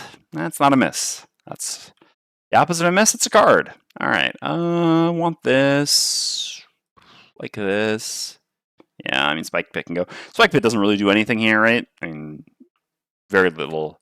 Spike Pit actually becomes a pretty useful card in some scenarios. I mean, well, all right. First of all, the top is just fine, right? Like 3 damage and immobilize is definitely better than 4 damage most of the time. Again, unless you're like trying to kill low health enemies. But yeah, the bears are immune to immobilize, the boss is immune to immobilize, and these things are flying and pretty limited value immobilizing them. And then in their cases, I would rather just do 4. So that's a pretty easy cut. And a wound. And you have 2 movement, so you come up to here. These make an element of our choice. Probably be Earth. I mean, Fist is going to have to book it down there now. Yeah, I mean, I think Earth is going to generally be better than Dark. I actually can disarm them. Maybe Dark is actually better. All right. We'll try to do something with Ice then. 1, 2. This Trapper gone. Ugh, that's a bit rough. These traps that Trapper placed didn't work out at all. So I could go here and brittle both of them, and then basically one-shot this one, etc., etc. All right, anyway. The corpse is up. Oh, he's going to push. He's going to push. All right, let's go back. We're on this thing now. So this is special 1. Nice. That's very good. Okay. So he comes to here. He attacks for 5. +0. We don't have any armor left. So we'd be taking 5 here. I really should have used my renewing potion on my turn after I saw what was going to happen, but that's fine. Let's just go ahead and pop this now. I think popping thick skin for 5 is good enough. And then we get pushed to here. Okay, and then Deathwalker gets a long rest, heals off the brittle, moves the shadow 3 hexes. 1, 2, 3, why not?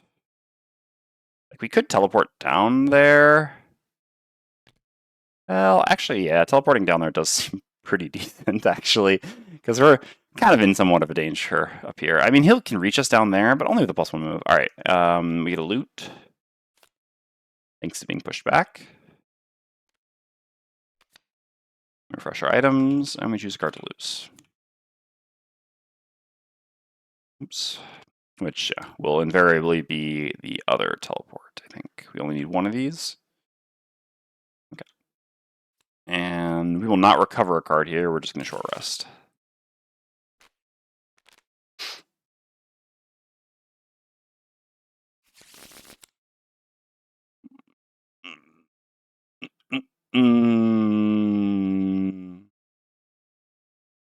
Oh wait, he's supposed to push me one more. How did I end up there? Anyway. Oh, it's because I was moving the shadow, yeah. No, I'm going to reroll. I really hate rerolling. Okay, whew. Obviously, we lost the move 4 jump there. It would have been pretty annoying.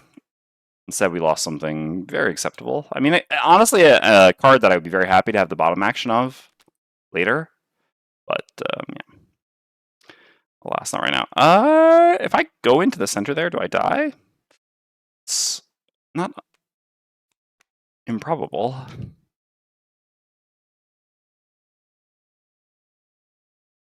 Yeah, Vengeful Storm doesn't work against them, though, because they're stun immune. Otherwise, I could have put the shadow between the two of them and done something a little bit spicy there. All right, we're going to teleport down to the shadow, and we're going to use Dominate on one of the bears.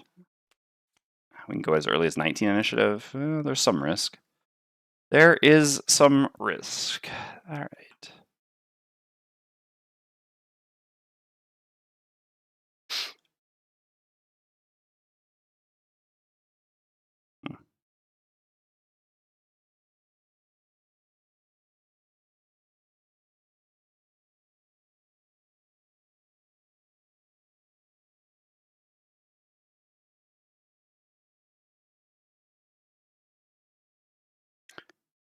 So the bless actually does something, like setting up a bless somewhere for Fist to run through or someone, but initiative just seems better.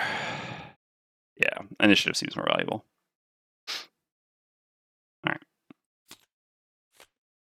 Bears are doing non-move attack. Okay, well, that's gonna probably change our plans a bit, huh? Probably change our plans a bit.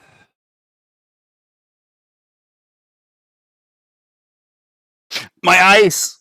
Oh. Man. Whatever. I mean, the polar bear is giving us an easy turn. Well, at the same time, we have the disarm. Like, yeah. Okay. Okay. Well, this was not excellent.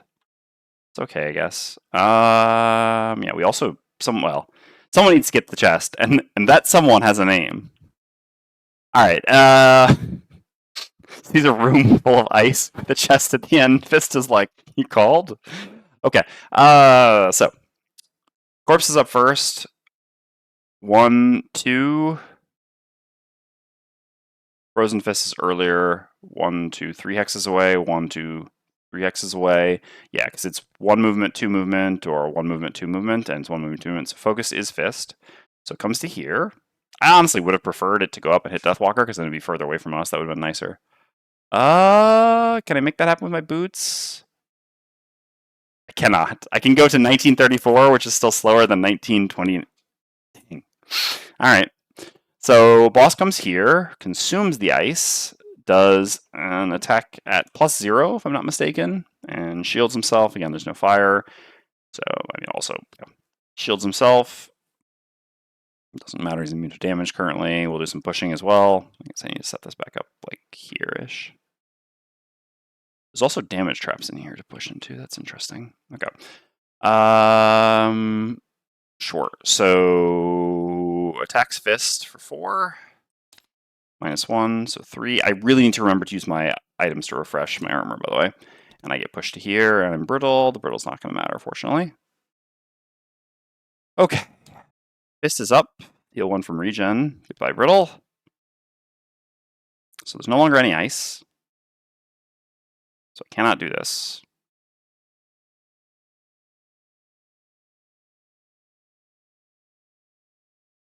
So I can either ward myself for the next attack against him, or from him, or I can just move up and punch the bear for 3.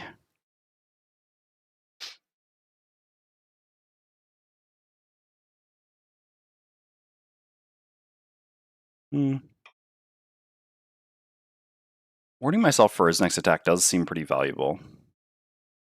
Punching the bear for 3 also pretty valuable. I guess the downside with punching the bear is I remake ice. The ice is like just brittling Frozen Fist. It doesn't really matter too much.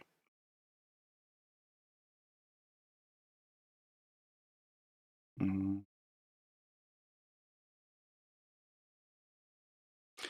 can even have Earth next turn if I want.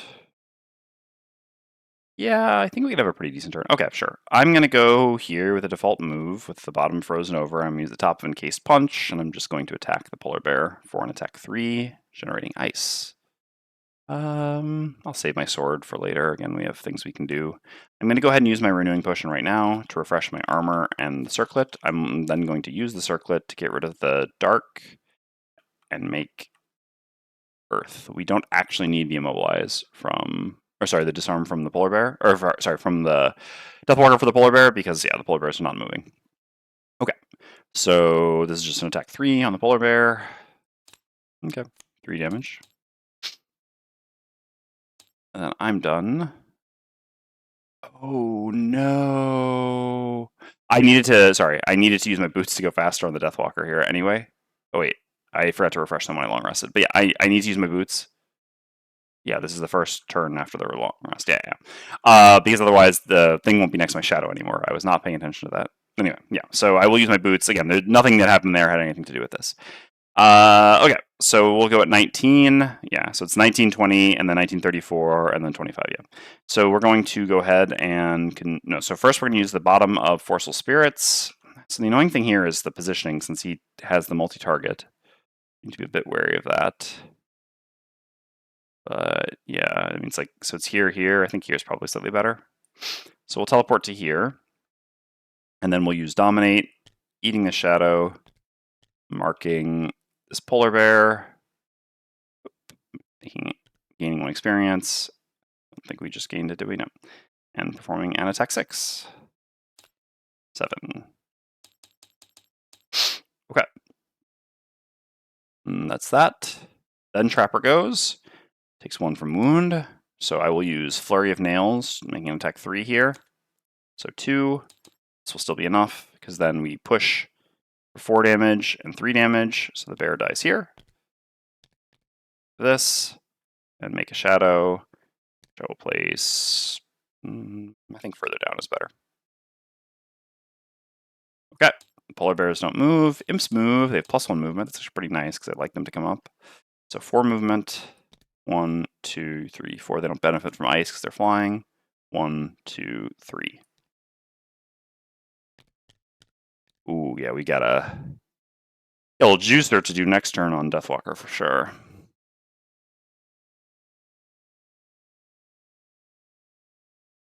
Okay. Fist needs to decide to recur a card or not. I think I don't. I think I do not. I just do not have the health for recursion right now. So I don't necessarily want to remake ice here. Yeah, I won't really have a use for it anyway. Oh. I don't even need to do the juicer on... Well, I still think I will just do the thing on Deathwalker. Basically, I actually could go up here and do this on all of them, which would just be great, right? Like, I have both the elements. I could run forward at 10 initiative and hit all the enemies for attack 3 wound, but I also hit all of them for attack 3 wound with the Deathwalker, and in doing so, I can also run up and, brittle this, so that hopefully we actually kill 2 of the imps, and I have shield for the Polar Bear attack and everything, so I think that's ultimately a bit better. It cost me a loss on the Deathwalker. Like, I mean, basically, The Frozen Fist could do as a non-loss what Deathwalker's about to do as a loss, but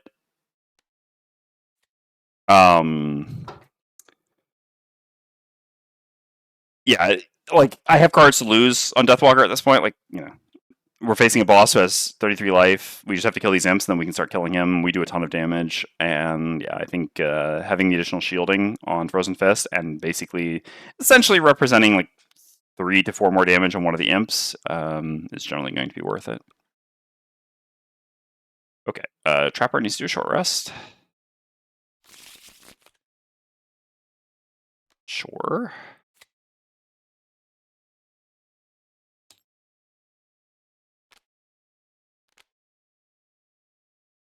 I do need to really make a healing trap to get rid of my wound at some point here. I don't have any other traps here, so I guess realistically I'm kind of just gonna create probably a 4 damage trap. Could do like the upgrading thing, but that's not really better, I think. Alright. Polar Bear's up first. Yeah, I'm happy with my choice here. For sure. Alright. Heal 1 from regen on you. Yeah, I have some items to use. We got some interesting choices here for sure. Okay. So I'm going to. The boss is doing multi-target range attack. Oh, that's gonna hurt. That is gonna hurt. All right. Yeah, I'm gonna go here with Fist using the bottom blaster interruption. I remake ice. I'm consuming the old ice at the same time, withdraw the bedrock, and consuming the earth, gaining 1 experience. And I'm going to use the top of draw the bedrock. Seems that there's some work going on upstairs or on the roof to attack the elite snow imp for attack 2 brittle. Sorry about that. All right, here we go. 2 damage and brittle. We have 2 shield for consuming the ice. The polar bear goes, attacks at -1. So this is an attack 3 immobilize wound. +1, so 4. We have 2 shield. I will go ahead and use my crude chain armor here. And I am immobilized and wounded. Okay. Then the trapper goes, takes 1 from wound.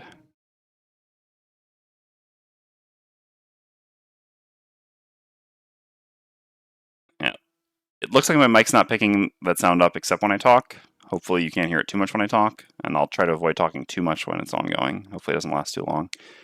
Yeah, I mean, I'm going to be one pitching a card here again, so be it. Sadly, my thing doesn't allow me to walk into Hazardous Terrain, huh? Yeah. So...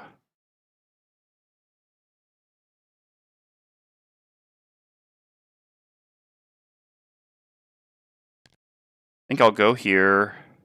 Is that really better than just having the heal trap here? And well, yeah, because from here then I can more easily throw. Sure. All right. So I'll go here. I'll create a 4 damage trap over here. Oops, you should be immobilized still. Gain 1 experience and create a heal 2 trap here.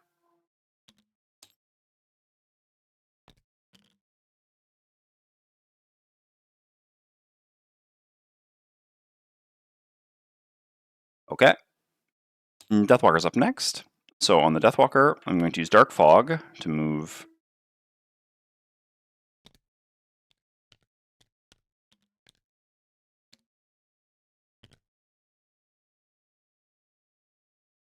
This shadow to here.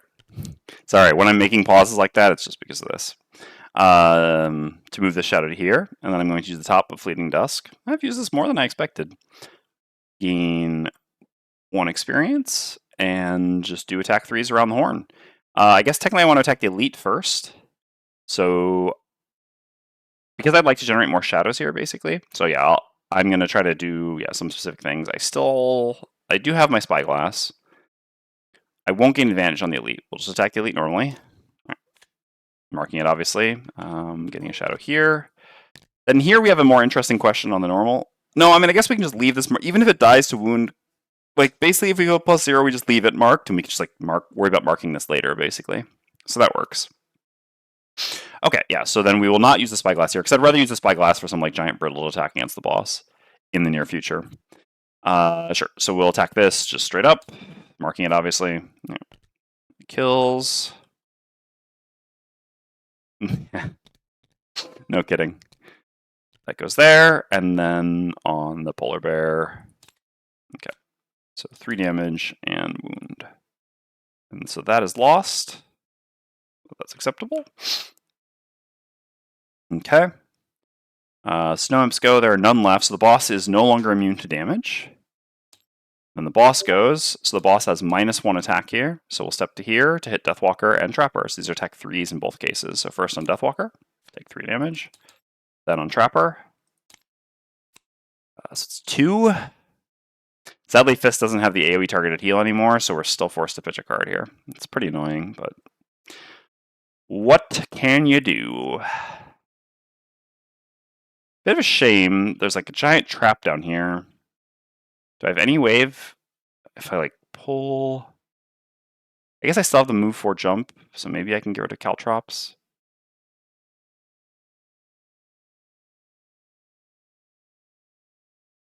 Maybe we could also be the candidate to go down here and get this if we keep Caltrops. I'm trying to think this through.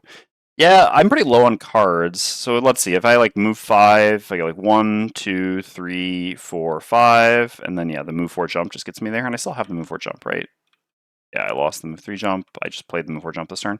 Yeah, alright, let's just lose this then, I guess. I guess we will go on the trap run. Or the chest run. We're also the one who needs loot most in the party, so... I mean, money, at least. Oh yeah, but we need to pick up this heal trap. So 1, 2, 3, 4, 5. Ugh. Well, and then, yeah, the jump doesn't quite do the thing anymore, huh? Well, yeah, that gets a bit more annoying. Whereas Fist can do like 1, 2, 3, 4, 5, 6. Oh, so clean. Still, I think getting rid of the improvised thing is fine. We don't have the Path of Pain anymore, and the heal 2 traps, which can be easily transformed, are pretty valuable since we're all taking a fair amount of damage here. So I think this is just fine. All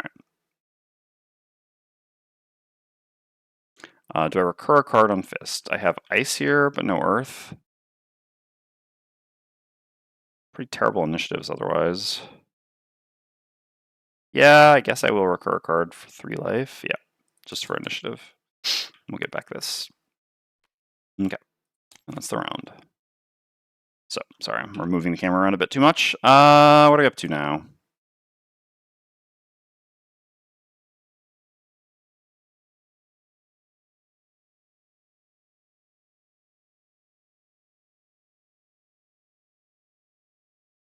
I like this well enough.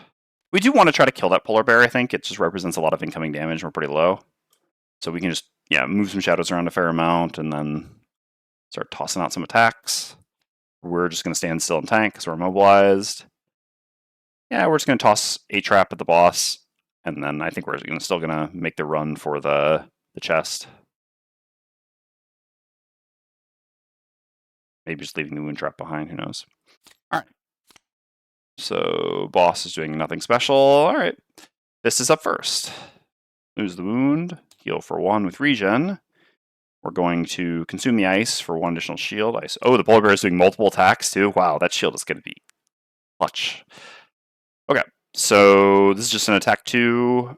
Yeah, honestly, I'll probably end up using... Yeah, let's just go ahead and use the heavy sword right now on this attack, I guess. This is an attack 3 against the polar bear. Okay, 2. I'm going to go ahead and use the Frenzy Potion now as well.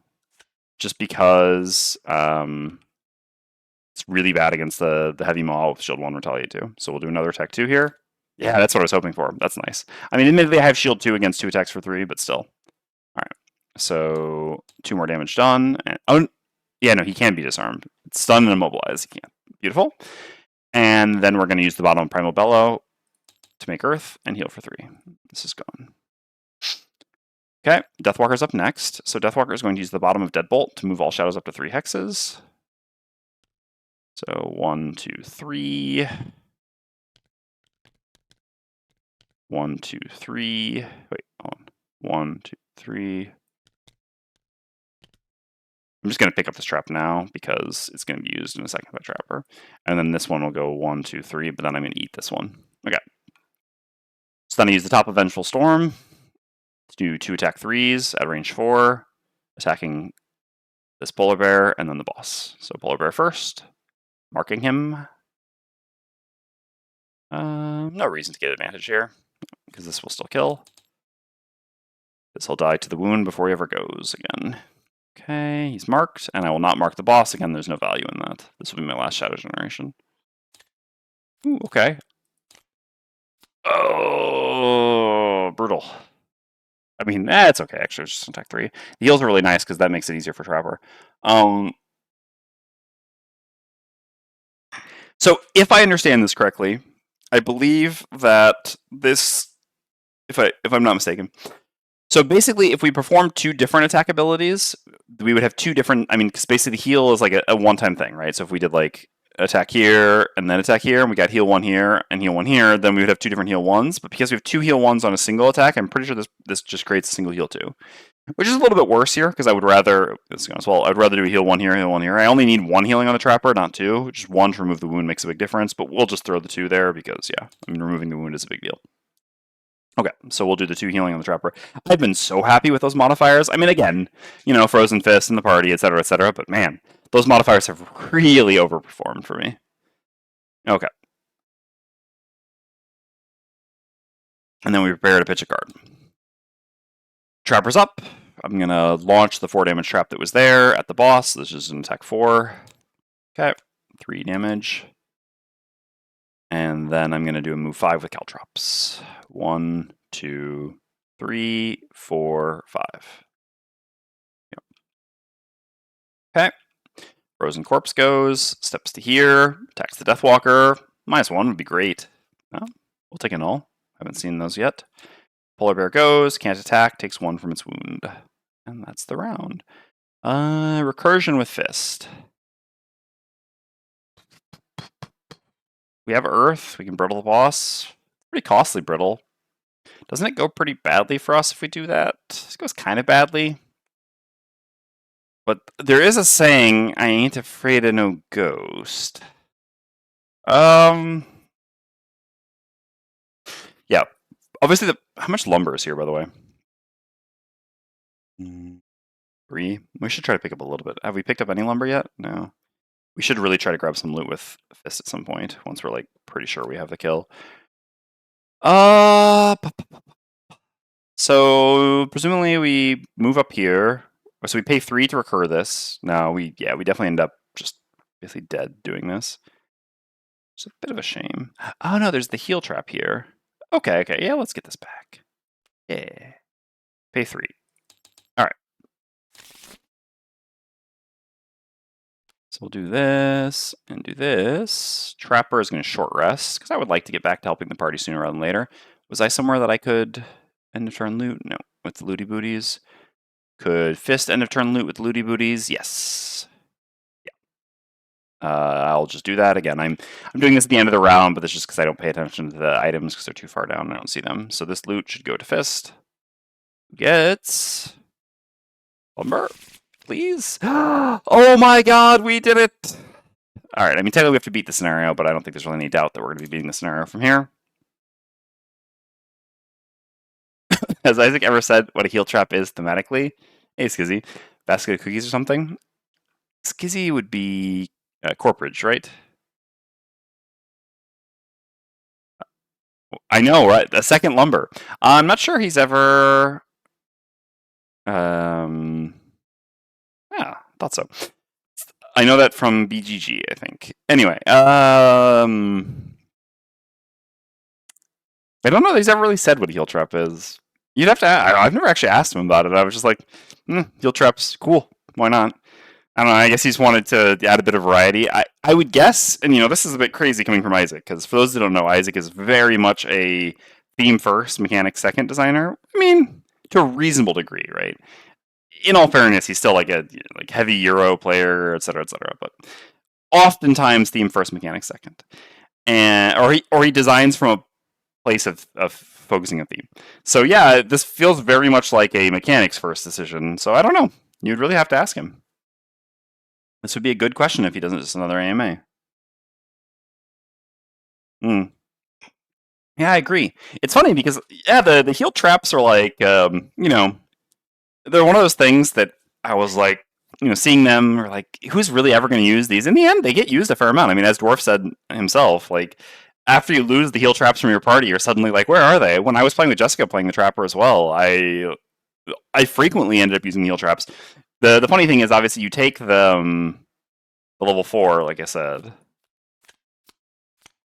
You take this card for the bottom because, like, again, let's be real, there's not even a choice. But then sometimes you end up using the top as well, as we found out, and yeah, then the top actually ends up mattering quite a lot. I mean, it's non-loss heal 6. He's telling me straight. The curse of honey pot. Yeah, I mean, honey pot is definitely a pot of honey. I guess there's no. I mean, obviously, honey pot. He made it that way because of the pun, right? Yeah. So we were going to short rest. This was a card we chose to lose. I've lost a lot of cards already, huh? Jeez. All right. All right.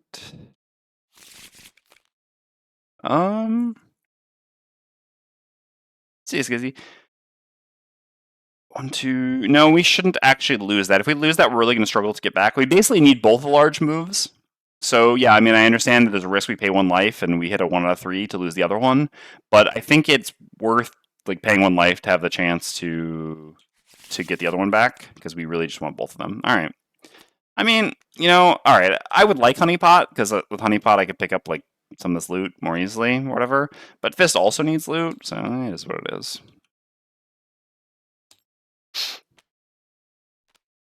Okay, so Fist played their cards. All right. So for us, down here, doesn't really matter what our top action is, just not the other big move. So yeah, I guess. Which move is better from down there? I guess the move 4 jump is? No, the move 5 is, right? Yeah, because the move 5 is 1, 2, 3, 4, 5. Yeah, that's actually. Oh my god, we can even like dismantle from there. Whew! Okay. Okay. I see you, Trapper. I see you. Alright. For the Deathwalker, we don't actually have both shadows in position. We don't have the ability to move another shadow. Really wish we did. It would be so nice if the shadow was 1 more up. Sadly, it's not the case. Because Fluid Knight bottom looks really good here. I guess not that good. We've already used our Boots of Speed. Yeah, we've already used our Boots of Speed, and I guess Frozen Fist is going at 10. I guess not that good. Not that good after all. If I have to pitch a card, I'd rather pitch Anger of the Dead here. All right. Let's run this round. That's doing 14. There will not be any ice. Let's go back up to the thing again. So yeah, he's just going to do a single target attack 4, and that's it. And also gain 1 shield, which won't matter here. Okay. Cool. So, Frozen Fist is up. We're going to use the bottom of... Well, we heal 1 from the regen.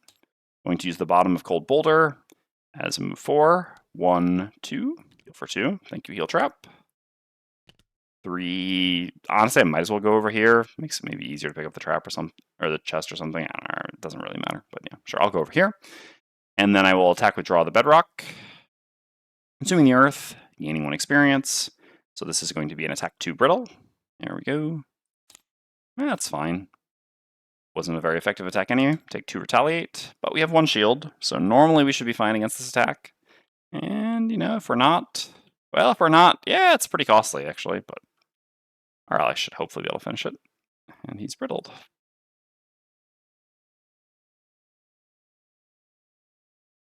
There's some risk here. I don't have my armor anymore. No, I got nothing. Alright, yeah. Well, hopefully it doesn't flip positive modifier. Deathwalker's up next. So on Deathwalker, I'm going to use the bottom of Deepening Despair as a default move 2. I think I'm going to try to make my way up to pick up that loot, maybe? Hard for me to do. If anything, Fist would... I mean, I don't know who would be a better candidate to go pick it up, but I'll just go down here. 1, 2... This one's pretty easy for them to pick up. Yeah, I'll go here. This gives me like 3 different paths to get to loot. So I'll do a default move 2 there. I need to move first so that I don't get retaliated when I get attack. And then I'm going to use Fluid Knight, gain 1 experience, generate Dark, get rid of the Shadow, and perform an attack 5 on the boss. The boss is brittled now. I know I'm going to make it attack 6 next turn, most likely, but yeah, I like having advantage on the attack against brittle. So here we go. I guess we didn't need it, but we'll take it regardless. So that's the 10, -1 shield, that does 9, and then with brittle, that's 18. Puts the boss down to 12. The elusive crit on a brittle. We got there before the Deathwalker retired. You love to see it. Big numbers indeed. All right, boss goes. So the boss is just going to attack Fist. Oh, thank God. All right, that's a big swing. I mean, I think we were fine no matter what, but in terms of our ability to maybe get loot and things like that, if we'd gotten if this had been a positive modifier, then we would have had to pitch 2 cards on Fist, which obviously on Fist is pretty disastrous. We've already used the perk. Okay, so -1 just makes this attack 3 with 1 shield, so that means 2 damage. Okay, then the Trapper goes. So the Trapper does nothing with their top action, does a move 4 jump, and we grab whatever is in chest 31. Chest 31 is gain balance scales. Blueprint 078. Okay. So what do we have here? Oh yeah, we never found out what was in the chest in Conrad's scenario, huh? This isn't random blueprints. No, okay, so we want locked items actually. 78. Alright. And these are during each turn. Once each turn, during your attack ability, gain advantage on 1 attack, then flip this card over at the end of your turn. And the alternative version is once each turn, during your attack ability, gain disadvantage on 1 attack, then flip this card over. So basically, you can rotate advantage, disadvantage. You know what's funny is Fist is actually a very reasonable candidate to use this item. And the reason for this is, and again, it depends on the party. Obviously, in this party, that's not really going to be true, and we replace with the Deathwalker with Blink Blade. I mean, kind of, but not so much. But Fist can very easily alternate small attacks, big attacks, and has such an obvious combo for this too, which really requires level 5, but I'll go ahead and show you. So again, we'll probably take Preserved Fury because we're boring, and is what it is. But basically, if you take Ice Uppercut at 5, this gives you an attack 5 or attack 6. Non-loss, and then you have Draw out the Bedrock, right? So if you're the one having to pay yourself off for your own brittle combos, this is a very easy 1-2 punch, no pun intended, where you do a small attack that you can give yourself disadvantage on, and a big attack that you give yourself advantage on. The small attack, the attack 2 having disadvantage really doesn't matter at all, and then guaranteeing the advantage on the big attack each time, this just makes this a very easy combo. And what's amazing about this item for Fist, right, is that Fist does really long rest cycles typically because of their nature of recursion. And so you can even do this combo more than once in a rest cycle, realistically, like twice in a rest cycle, which makes this being a flip item very good. So this is just a very good item. I mean, a potentially very good item for a specific build for Fist, right? If you take Ice Uppercut, or again, if you're trying to do some other big attack. I don't know where the other single target big attacks really are. I guess the level 4 card with Ice, it's a little bit harder to do. That requires kind of lining up more things, because you had to have, I mean, you would have had to take and not frozen over at 3. Excuse me, you would take this, and then move Ice. Then you could still do this, I guess. Yeah, you would just use the move Ice the turn you use this, and then you use the level 4 afterwards. And I mean, honestly, that would also be good. Yeah, that's a pretty easy combo too. So I guess you could do that with Ice Uppercut, or yeah, with the other level 4 card if you took Lacerating. Seeing Stars at 7 could work for it too. Yeah, I was thinking there was another one at higher levels too. So basically, yes, Fist has a very easy intrinsic combo for this. I think this is one of the best candidates for this item. That being said, in a party with Deathwalker or Trap, especially Deathwalker and Trap, there's not really any reason for this, because Deathwalker and Trap can pay us off for the brittle with equally, if not bigger attacks, and can do it in the same round, which is obviously a lot better than the 1 round delay. But yeah, if you're doing a Fist focused on yourself build, this can actually be a very good item for it. Other than that, I don't know what other good classes there really are for this. Geminate, I guess, is another example of a class. I mean, a non-spoiler class who can use this pretty effectively, because Geminate also can apply brittle with small attacks and then do a big loss attack. So yeah, I mean, this is pretty reasonable in Geminate. Geminate also has long rest cycles. So yeah, I would say this is actually pretty good in Geminate when I think about it. Yeah, pretty good indeed. That being said, I'm not going to be playing Geminate if I can avoid it. So yeah, I mean, I don't know. Maybe I will play Geminate. Oh, it's just too much. And playing three-handed, having to play Geminate, basically having to play four-handed, I can't be asked. But yeah, I think this is going to be good for Geminate as well. Are the other classes that we have available?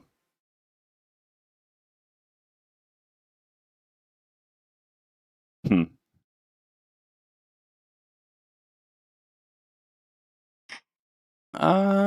Yeah, of the classes that we have here, I don't think there's really any other classes that you could use. I mean, you could use it on Blink Blade, but Blink Blade's attacker is pretty equivalent. Like, yeah, sure, okay, Blink Blade can. I mean, you could use it on Blink Blade as well. I think it wouldn't be unreasonable. It depends. Basically, this would really just depend if you took the big attack at level 2, right? If you took the big attack at level 2, I think you could also use it on Blink Blade, and maybe we will. We'll see. What is item 110? I'm afraid that this is like intersected with that. We'll take a look at our shop afterwards to see if we have 110. Anyway, cool item. It's a really cool item. Flip items are very interesting, and this is one of the more interesting ones in my opinion. So I'm happy that we got that. Okay, Trapper is done. So Polar Bear dies to the wound, gives us a shadow, which we put here. Okay, and that's the round. No recursion on Fist. It's short resting time. You want to... I feel like that might be a potion? Yeah, I'd have to see the numbers of the items we have, and then we can figure out what it is. Anyway, we'll worry about it then. So a big move that can use ice is interesting. I mean, in two different meanings, but I don't think we really need that much. Yeah, we can lose that. We can lose that. All right.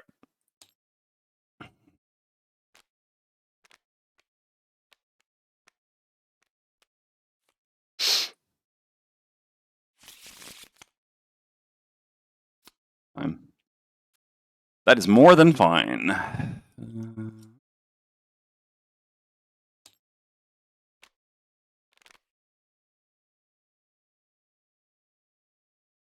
we definitely want to pick up some loot here. Only way to do that is with end of turn looting, basically. Gotta be careful not to kill him first.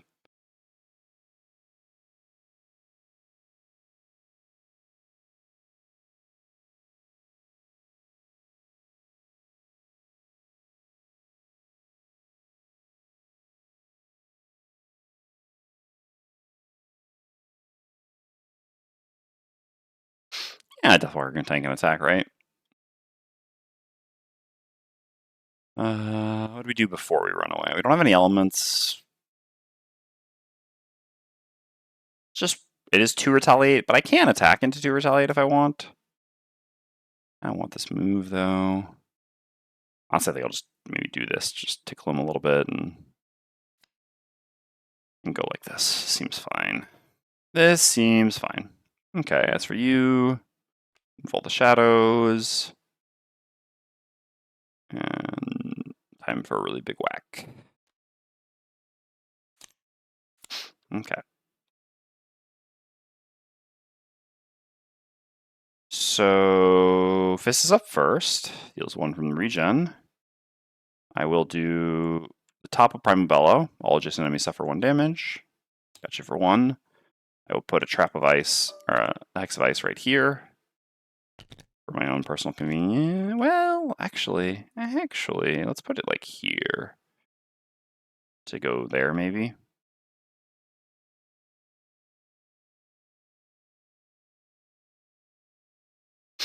Sure. Yeah. Okay.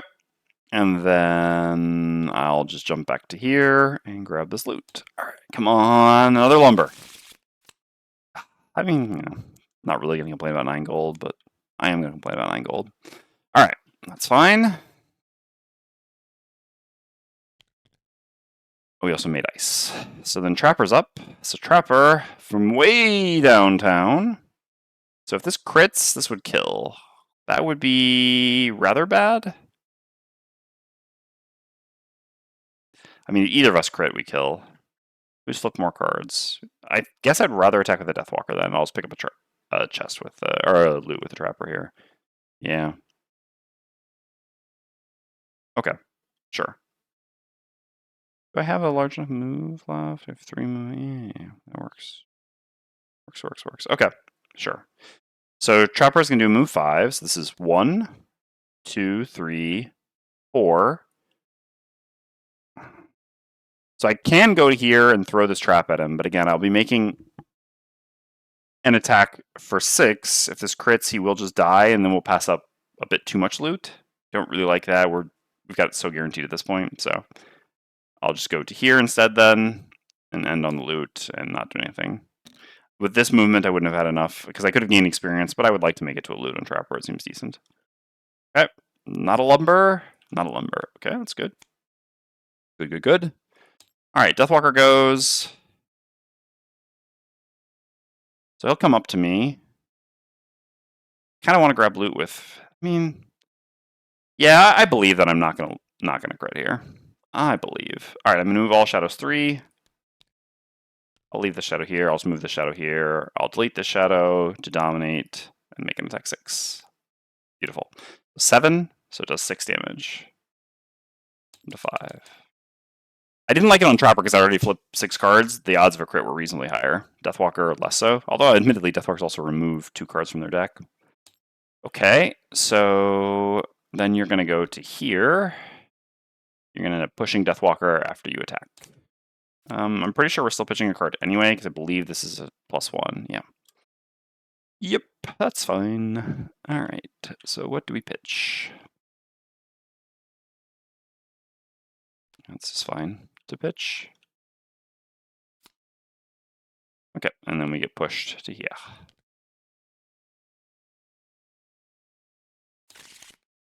I won't recur anything with Fist. So I have Ice.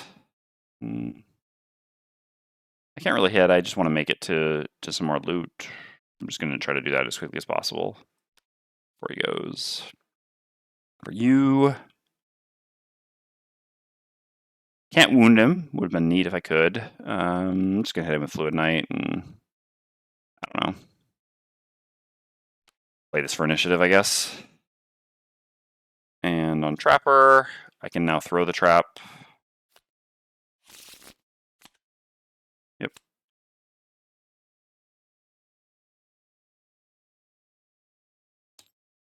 Or gain experience, hopefully. So we'll go with our biggest move. Yeah, non-jump is a bit better than jump here. General. We'll do this. Okay. All right. So Fist is up first. Heal 1 from regen. Let's do a move 3 that makes ice. Oops. Go into this. Take 3 damage down to 1. Get a loot. Come on, lumber. Oh. All right. Yeah, I mean, I could milk it to go for that last one over there, but I'm not going to do that. I'm not going to go that far. Okay, Deathwalker's up. I mean, who knows? Maybe we don't kill him this round. I guess it's always possible. Deathwalker will consume the shadow, gain 1 experience, generate dark, and make an attack 5. Well, he's not dead. It's a bit of a well, or is that a shame? I mean, I guess then, after all, why shouldn't we? Can Fist make it over there to that? I mean, with a bit of time, they can. I guess we're not in a rush. Right? Yeah, I mean, he's at 1. We do have to have someone kill him at 1, but if, like, Deathwalker long rests, we can just, like, guarantee it. Yeah. Oh, he's actually multi-target attacking? Oh. So Fist would pitch a card. Yeah. We should be able to make it. Actually, we even have the move 6 next turn. 1, 2, 3, 4. Yeah, okay. All right. And so we get a little bit more experience with Trapper too, which is pretty nice. Sure. Okay, cool. So that's going to change my plan a little bit. So on Trapper, I'm going to do, I guess, Caltrops top, make some traps. I'm just going to put them behind me. I guess putting them around him, but I mean, it's not like we're really going to have... Yeah, I mean, I guess it's probably better to put them around him. Okay, so I'm going to do a move 3. Oh, I could make an even larger trap.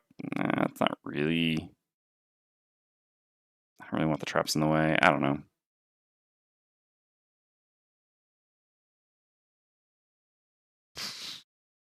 Sure, why not, I guess. All right, for the fun of it.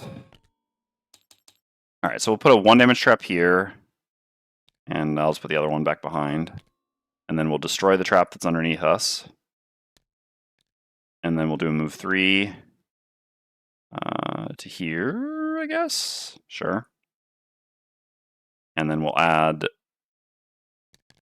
that damage to this, making this a 7 damage trap. All right. So he's doing this. He steps back to here, attacks the trapper first. Okay, take 3. And then attacks Frozen Fist. Get your card. All right. That's the round. Oh, wait, did I gain my experience in Trapper? That's important. Did not. That was the whole reason I did this. Okay. Trapper is normally a very high experience gaining class, but given that we have been doing some like rush type scenarios, that hasn't quite worked out that way. All right, so Fist short rests. I do have Cold Boulder still, right? Oh, I don't. It's gonna take 2 turns to get over there. All right. Well, sure. Nope. Oh, disaster. Well, I guess the move 3.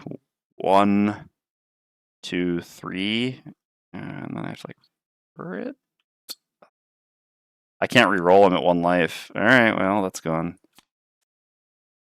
Okay. It's gonna be a little bit tricky getting over there in the end. Alright, so I guess on Deathwalker I will just take a long rest here, so that I can secure the kill afterwards. I guess if I secure the kill I'm gonna have difficulty picking up the loot though, is the one annoyance. As a Trapper, I can just short rest to gain additional experience now. Yeah, I mean this is my only move 3 at this point, so basically I'm doing that. I guess there's the risk of the multi-target if I don't go early, so I should really just go early here. I'm gonna heal, but then then I'll just short rest again. Yeah, okay. Sure, I'll short rest on Trapper just to get another experience, I guess. Sure. To hopefully get another experience, we'll see. Okay. So these should be here. Yeah, looks like I will not get another experience. That's okay. All right. So Fist is up first. I make ice again. And do a move 3. 1, 2, 3 to here. Do nothing with this. Corpse goes. So we'll go here. Gives itself an additional shield. There's no fire. Consumes the ice for the push afterwards. That's not actually going to matter. It will consume the ice regardless, though. Attacks Trapper. Yep. And Trapper pitches the 2 cards. Exhausts. Okay, no experience for you. And then you get a long rest. Refreshes our advantage item to secure the kill.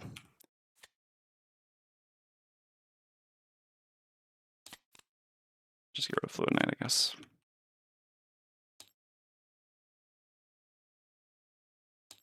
Okay. So this for initiative and movement, and this has an attack 3. This is also an attack 3. Either one would be fine. Okay, well, we managed to get it all in the end. Only a little bit sad about not getting slightly more experience on Trapper, but what can you do? We actually had it no matter what on the short rest here, although we could also re-roll in the short rest because we should have healed 1 from the regen. Because we could have used this top to actually essentially generate a movement with a top action. Okay. So Deathwalker's up first. Rip Trappy McTrapperson. Oh no! No! That cost us our check mark, though. I mean, for one additional loot on Fist, that's probably not worth it. I mean, check marks are like moderate value on Trapper.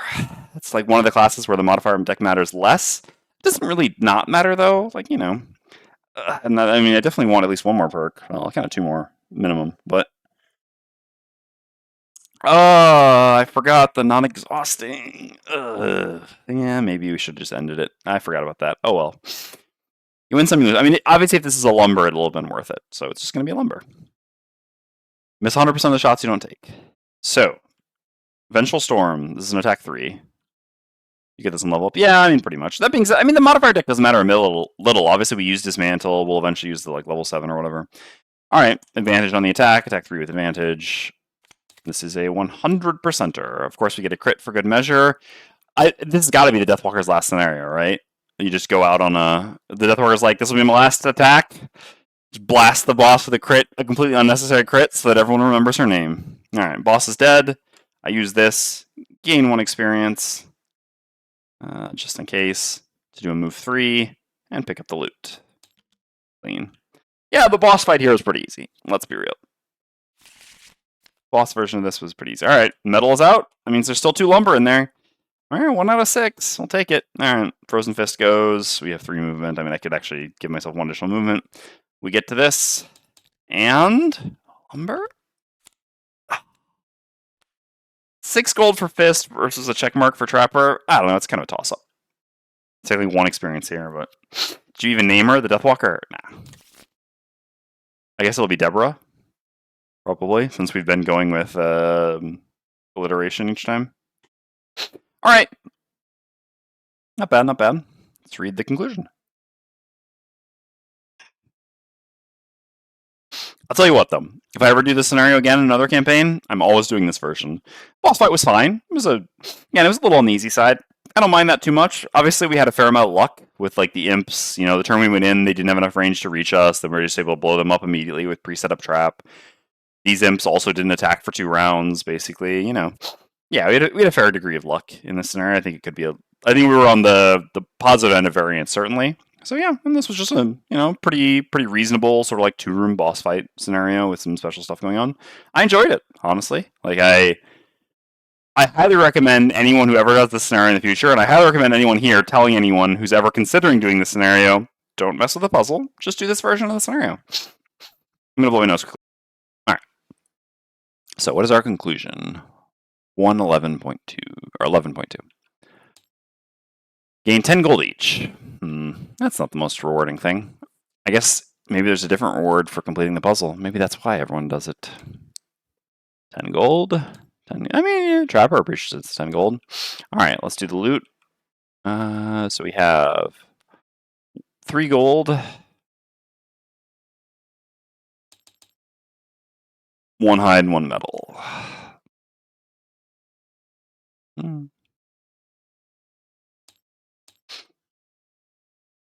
Okay. Over here we have 15 gold. Oops. Just an accidental double click. 1 lumber and 2 hide.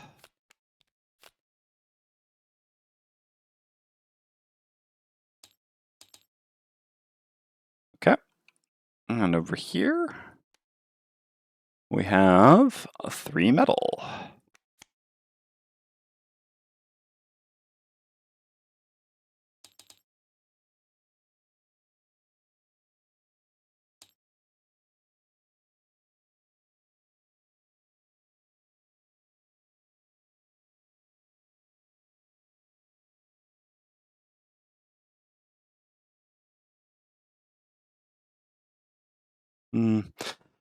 I don't quite have a great name for it. I mean, I feel like the Everyman is... but anyway, I realize since someone said that Trapper has a French name, or I mean, it's a French accent in the... Yeah, French-Canadian accent person for the foreteller, and I'm just using alliteration all the time. Oh no, that's Vermling. It's not... Vincent was such a nice name. I guess Theo? No, a more French name. Thierry. There we go. Which is also Jessica's dad's name. Was Jessica's dad's name. So Frozen Fist, Fred, and yeah, over here, Deb. What are there any other Delilah?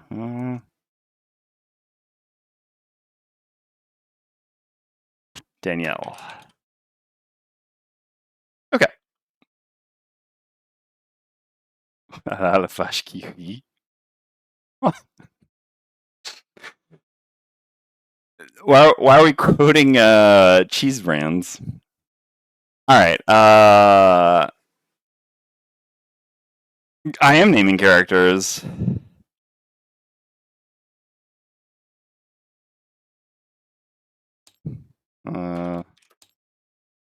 Replacements.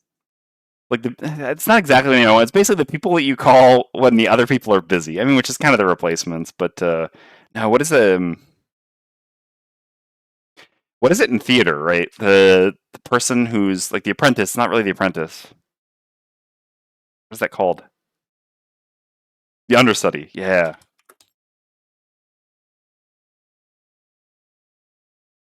There we go.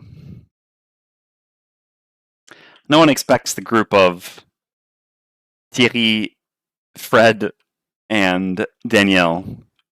All right, there we go. We've come up with a naming scheme for this campaign. Excellent. All right. Let's recover. Well, so we know we do game setup. Scenario 1. Gain inspiration. So if we do retire, we should be at 15 inspiration. That definitely didn't. I'm sure I was at 14 before, right? I'm so sure I was at 14.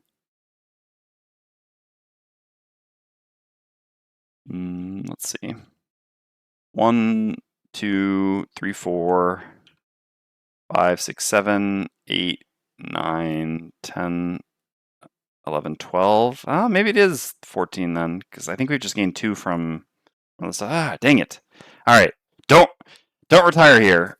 Oh no, that's so brutal. I could have sworn I was at 15 though. I could have sworn I was going to get to 15 here. I mean, I guess not.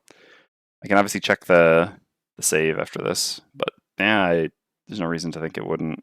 I mean, we saw that it does work, so yeah. All right, yeah. Really thought I was getting to enough here.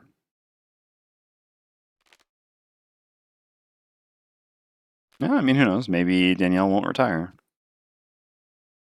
Grabbed all our cards, so we can do no. We gain 3 morale. So this we can get rid of now. This was a winter road event. Remove it. So I had to quit the stream early today and decided to take a look if I can quickly catch up. I saw the yesterday we went long. Today we're going much shorter though. So 3 morale. All right, that's very good. 10 defense there. Okay. So then we go game setup. We didn't get any herbs there. Wild. So I guess, Banner Spear finally retired and trapped during the party. What's their life goal? The life goal is to kill Algox, Lurkers, and Unfettered. We had a scenario with some Algox. We didn't manage to kill any of them, although unlucky flip. Yeah, no worries.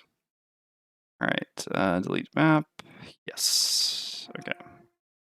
Sorry, the drilling is going on again up here. Okay, so that checked that off. We did not gain the... Yeah, we had that ticket as well, so we could have gotten lumber. We could have also gotten the random item. Got neither.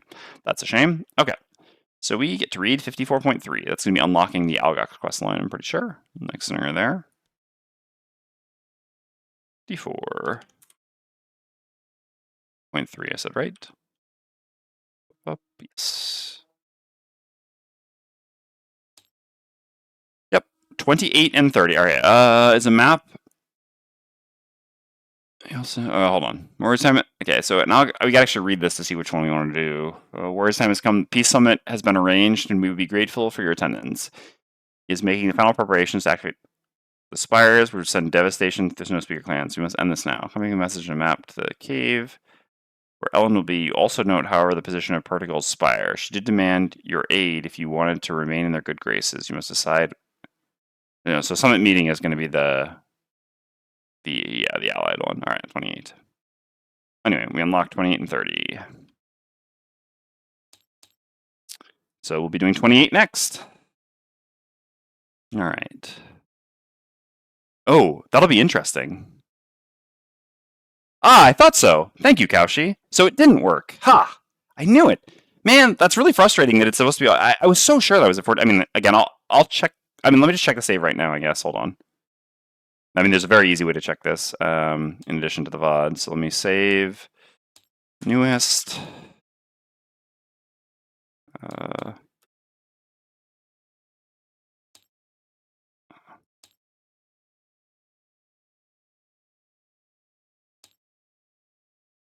And then I go load the campaign.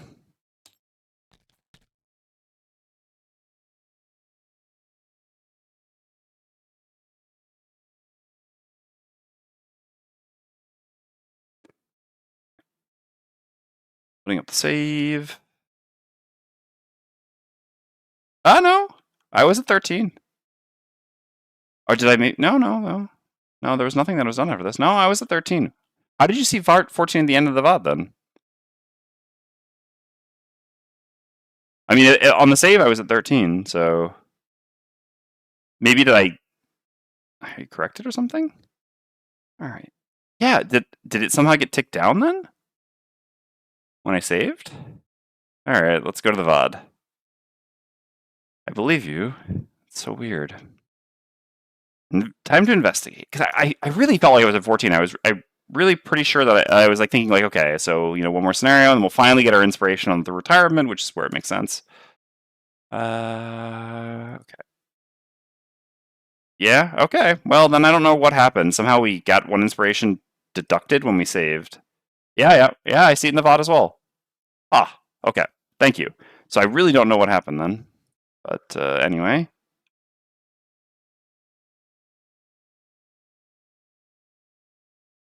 Let's load up a save.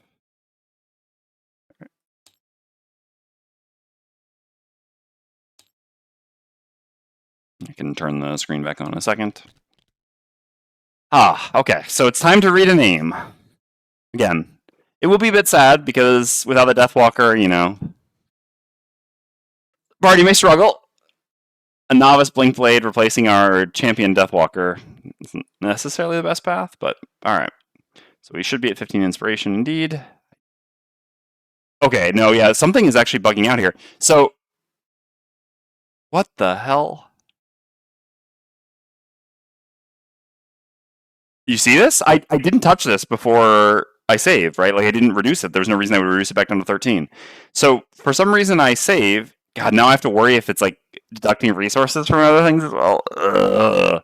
That's annoying. So, basically, what I did is I saved here. I didn't touch this, obviously. I had there's no reason I would have ever reduced this to 13.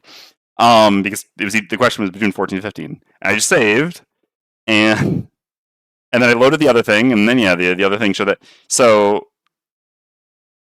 Alright, so now I actually have to pay attention to all of my things to make sure that like none of them are getting auto-reduced. I mean, that's the only thing we've noticed it for. Obviously, this is much more noticeable. These numbers, you could easily fudge them by 1 and we wouldn't know. That's frustrating, though. I have to check my game. Yeah, that's not what you want to see. Okay, so we should be at 15 inspiration. There we go. Hey, Dukarian. Yeah, so I don't know if you were here for this, but somehow, each time I saved, the inspiration ticked down by 1. I don't know what caused it to happen. And we checked the VOD to verify, and it actually did happen. And like it not only happened to my other save, but then it happened to this save as well, to like 2 separate saves. So I don't know what caused that to happen, but yeah. Weird. Alright. Anyway, we're good on that. We did the section, so now we do an outpost event. Alright. Hopefully we don't need the walls just yet. We already built one. Winter outpost events. Alright. The side gate to down has been left unlatched, and the rigorous procedures around it leave only one conclusion. There's a traitor in your midst. Oh, I'm gonna need water for this. Be right back. Alright, I'm back. Actually, I was just thinking of something, though. I mean, this is unlikely because I think we've only completed 12 scenarios, but I guess it's possible we've completed 13. The one possibility that I could think of for why it would be ticking down the inspiration was that, like, when I save, it's syncing the inspiration to the number of scenarios I've completed or something like that. Or at some point, it's just like auto. Oh yeah, there you go. So I guess my guess is somehow it's just auto setting the inspiration to the number of scenarios you've completed or something like that. But obviously you can get inspiration from other sources. I guess yeah, we've gained two inspiration I think from other sources, so that's why we have this much. And I guess it's just setting it back down at some point to the amount. I mean that is my guess. Again, obviously there's other possibilities as well. That wouldn't make sense. Well, then I don't know. But you've got two different points of data of people at this point having their inspiration downgraded. I don't know what's causing it then. I really don't know. Okay. The side gate town has been left unlatched, and the rigorous procedures around it leave only one conclusion. There's a traitor in your midst. Captain Olden said, that's the name. All right, let's get that right now so we don't forget. Danielle will be retiring.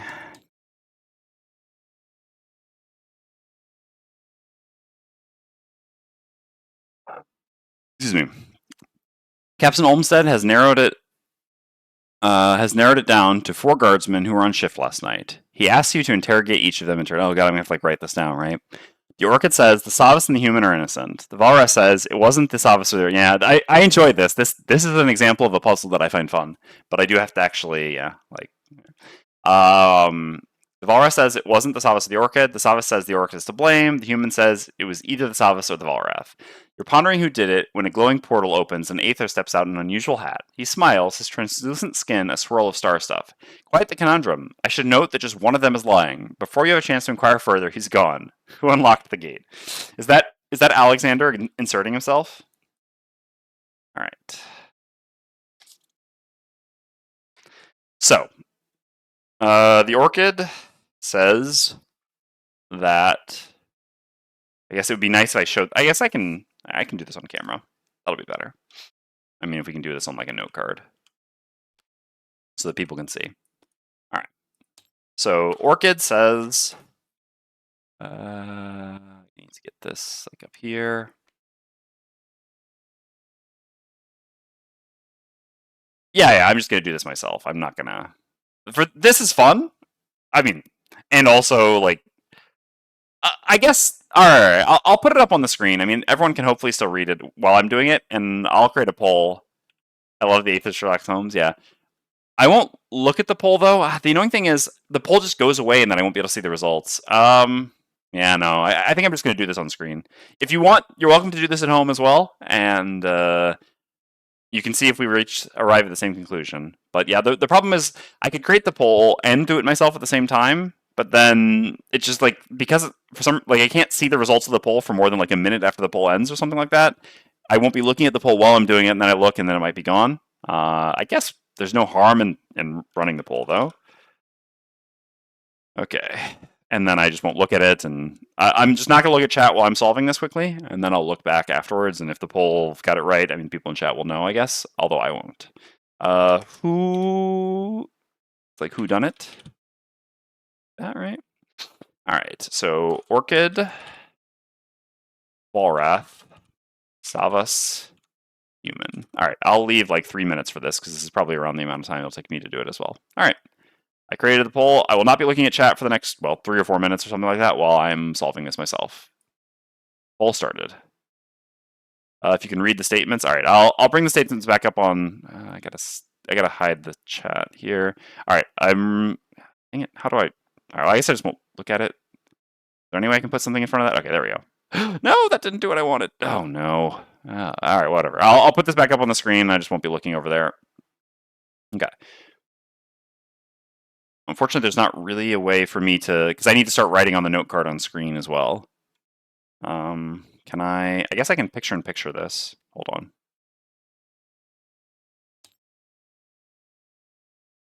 No, this is the most zoomed in picture-in-picture can be, huh?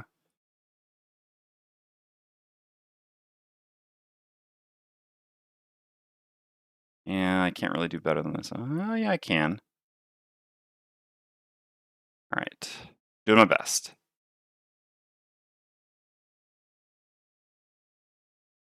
All right, that's about as zoomed in as it can be. Oh, wait, no, I want to Well, whatever it is over there. Hopefully you can read that. Okay, so the orchid says S, comma, I equals innocent. Oh no, S, comma, H are innocent.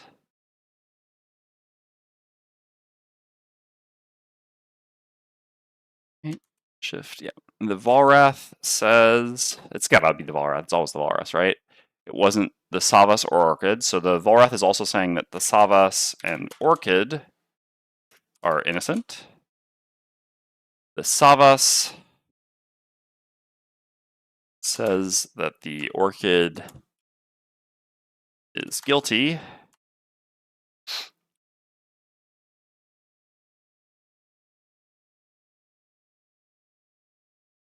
And then the human says that Savas or the Volrath are guilty. Okay.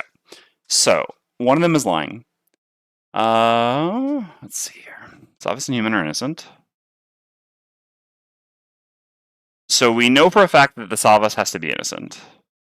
But the Savas can still be lying, which is curious, right? Which is like, why would an innocent person be lying? But whatever. Because there's two different people who say the Savas is innocent, and only one person can be lying. So no matter what, the Savas has to be innocent. That's the first thing that we know.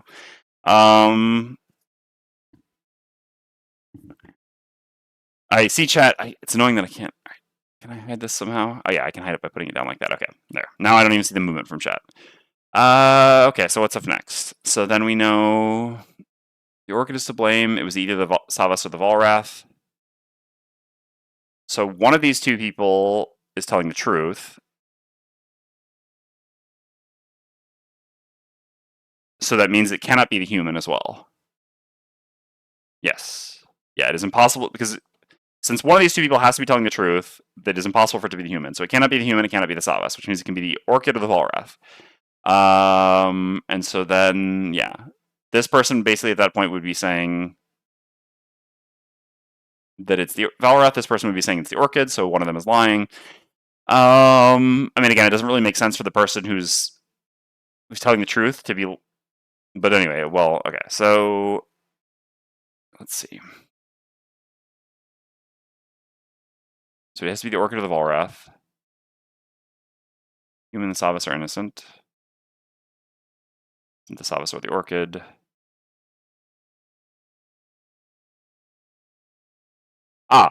But if it wasn't the Savas, yeah, so it has to be the Volrath, right? Because basically, if we know, yeah, okay, that's how we get there, right? All right, so we've already established the Savas has to be innocent. We've established that the human has to be innocent. So it can only be the Orchid or the Volrath. And if it cannot be if it can only be the Orchid or the Volrath, but this person is telling the truth, I guess this person doesn't have to be telling the truth? No, because these two, yeah, it can't be, both of these cannot be telling the truth. Yeah. Both of these cannot be telling the truth. One of these has to be lying. One of the two who's saying who's to blame has to be lying because it's impossible for them both to be telling the truth. So if one of these two is lying, we know that this person is telling the truth. If we know that this person is telling the truth, we know that it wasn't the Orchid either. So it wasn't the human, wasn't the Savas, wasn't the Orchid, which means that it was the Volrath. So if we know that it was the Volrath, we know that the Savas is the one who's lying. Okay, let's go back to chat.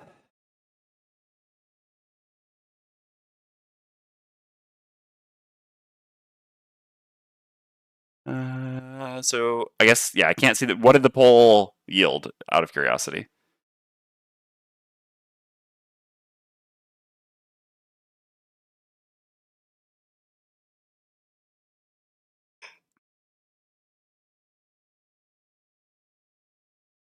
Okay. It was 4 votes for the Volrath? Wait. So the question again is who did it or who is lying? Oh no, yeah, it's not who's lying, it's who did it. Yeah, and we established the Volrath. Okay. Right. Thank you, Lord Bulb. But you said very nice of the guilty party to incriminate themselves like this. Oh, since the Volrath you mean was saying that it wasn't two of yeah, basically yeah, I understand what you're saying. Okay. That's why I was a little bit confused for a second, because I was thinking, well, the Savas is the one who's lying, but also, yeah. It still doesn't quite make sense why the Savas was lying. I mean, I guess they just don't know the truth, but then that's not really lying. But anyway, all right. Okay, so the person who unlocked the gate is the Volrath. Also, by the way, I just want to point out that before, like, I didn't actually know the answer to this. I haven't done this one before, and I enjoyed doing it. The fact that, I mean, I agree if there were Verlings as a possibility, we would have had a candidate that can compete with the Volrath, but, like, I don't know. I mean, I guess Savas are kind of dicks, too. But, yeah, I mean, like, Volrath are always up to no good, so. If you said Volrath, he hangs his head. I can't live another day in this place. I guess we should hide the bottom of this now. I can't live another day in this place. I got some Algrox to agree that if I let them in, they destroy the town, and without something left to guard, I could return to my home in White Oak. This isn't a life. Learn afterwards that he paid the Savas a month's wages to cover for. Ah, okay, that's why the Savas lied. The Volrath will get his wish. Both he and the Savas are sent back to White Oak for punishment as soon as the pass opens back up. Curious that the helpful Aether showed up at just the right time. You wonder if you'll see him again. All right. Gain 2 morale, gain 10 experience. Ooh. That is, both of those are very good. Morale, defense further up. Now we're in the defense good zone for sure. And yeah, the experience is going to lead to a level up, I think. Yes, it is. Oh, yeah, that's the level up that we always wanted. Okay. Okay. All right. Let me get everything set back up normally again. I kind of messed up my setup over here when I was trying to hide chat from myself.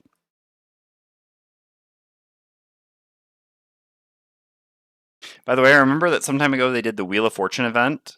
That you did the Wheel of Fortune event. In the end, you removed it from the game, but you're supposed to go back in the deck. I don't know if you didn't deal with it later, though. I think it was... oops. I'll have to figure that out. The Wheel of... Oh, yeah, the one where I play the slot machine or whatever you mean? Yeah, I can find that and throw it back in afterwards. Off screen, or off camera at some point. Or between sessions, if I remember. All right. Anyway, let's focus on doing the things. So... Yeah, gotcha. Okay. Yeah, I don't think I put it back in. Oops. We go down to 7 here, spending to gain 1 of each material resource. This gets flipped. Gain 1 herb for each planted plot, then rotate this 180, then stop. So we gain a snow thistle. Not doing great on herbs. This is much less herb heavy than my previous party was with Jessica. All right. So this is a road events mat. Oh no, road events is not. I mean, I guess it doesn't really matter where I get rid of it, but yeah, winter outpost event. All right, remove the event. We can keep this note card. Boom, boom. All right. So then, I mean, I guess there's no reason to start building. We should do the retirement first to see, like, yeah, what we unlock. Kind of want to build walls, although at this point now we're looking pretty good on defense, right? We got 1 wall built for 5 defense. We got 15 from morale, so we're at 20 defense. Plus we have 4 soldiers, so we could probably afford now to not build walls and to build some more good things. I guess we'll see. Okay. So I don't think I have anything else to do there. I did that. Yep. Yeah, sure. Is there any other building things that need to be done? Those were done. This we did. Yeah. Can't train any soldiers. We're still fallen soldiers. Have yet to be attacked. Need a boat. Eventually we need a boat. All right, so let's gather up all the Deathwalkers cards. 14 Gs. Yeah, at some point. I'm not in a rush to build a boat because we got some other buildings we really like to build. We want to go do that Algox thing. Get that going. We can distill potions now. Thank God. We've got some herbs after all. We did upgrade the Alchemist. Yes, we did. Yes, we did. All right, time to distill down these 2 potions and get. Well, we definitely don't get Snow Thistle from this, so we're always getting an Arrow Vine. And then it's just going to be Rock Root or Corpse Cap. Again, we'll work on continuing to discover potions. I think discovering potions is fun, even if, like, theoretically we could try to, keep going for potions that we already have or something like that.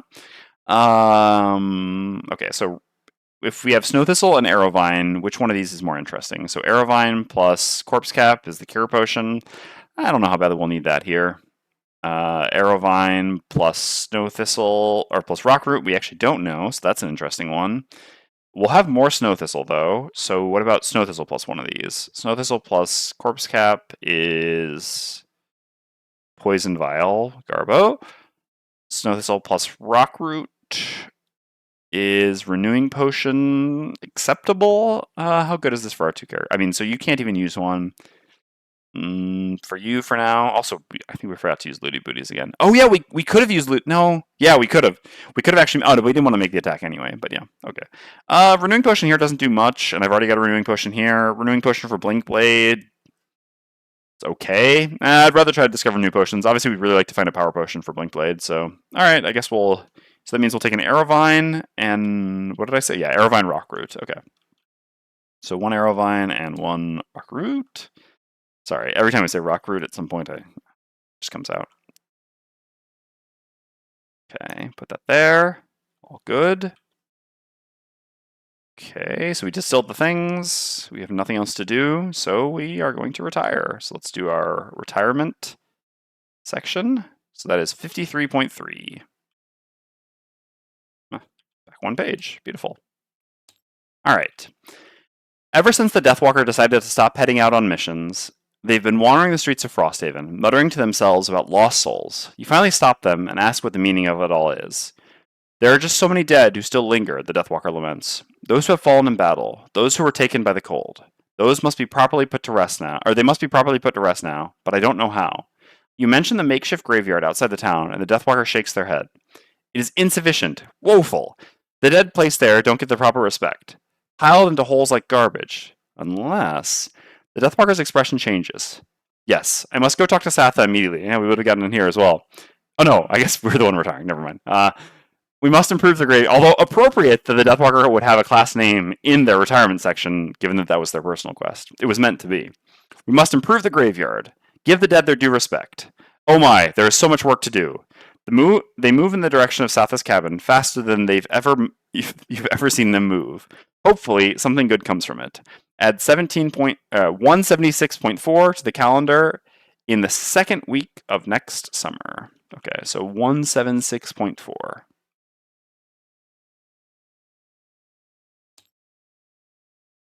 So, all right, let's go back to the whole 9 weeks here thing, etc. Hear me out here, right? All right, so once we check this box, we are now in the first week of winter, right? Because we're in winter, so we are in de facto the first week of winter. Doesn't that technically make this box the second week of summer and this box the third week of summer? Since the last box is actually the first week of the following season? Like, should I actually be putting this here instead of here? Dwarf?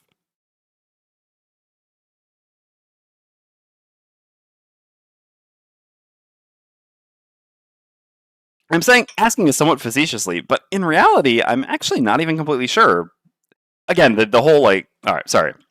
So basically, yes, what I came to understand yesterday is that technically, yes, the first season has only 9 months or 9 weeks, and that when we check this box, we are actually in winter now because yeah, it's the next unchecked box determines the season, right? So technically, when we check this box, we are now in the first week of winter, right? And then when we check this box, we are now in the second week of winter. So currently, we are in the second week of winter, right? So this section just told me to write something in the box. Yes, the road event was and this up, sure. But what I mean is, so this just told me to write this in the second week of next summer. So instinctively, what I do is I go to the second box and I write it here. But this isn't actually the second week of summer. This is actually the third week of summer, right? Because the first week of summer is when we check this box here, and then when we check this box, it would be the second week, correct? Take it at face value. So putting it in the second box, basically. Yeah. Well, basically, I don't even think the calendar is hard. I just think the whole this makes us now in winter thing is what makes it weird. I think otherwise it all makes sense. But I understand why that was done. That being said, I think that one thing makes stuff a little bit weirder. I'll still put it here. I mean, it's fine.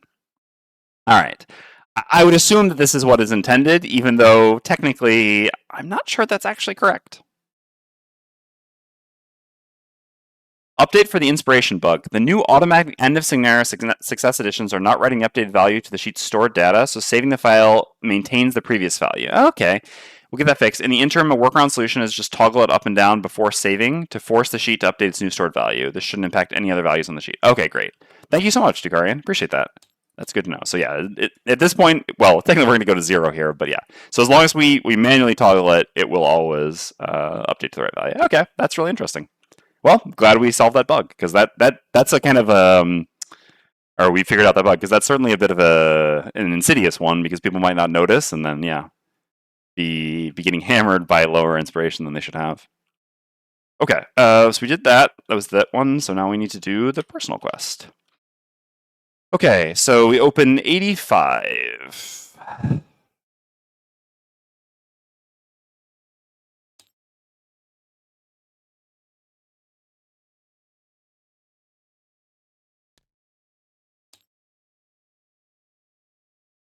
I'm just gonna start looking inside it. Oh, I can't actually look inside it because yeah, I guess I just have to check the log. Okay, so we got the carpenter, a new quest, and a new rule. I don't know what the new rule would be. Maybe related to the carpenter somehow.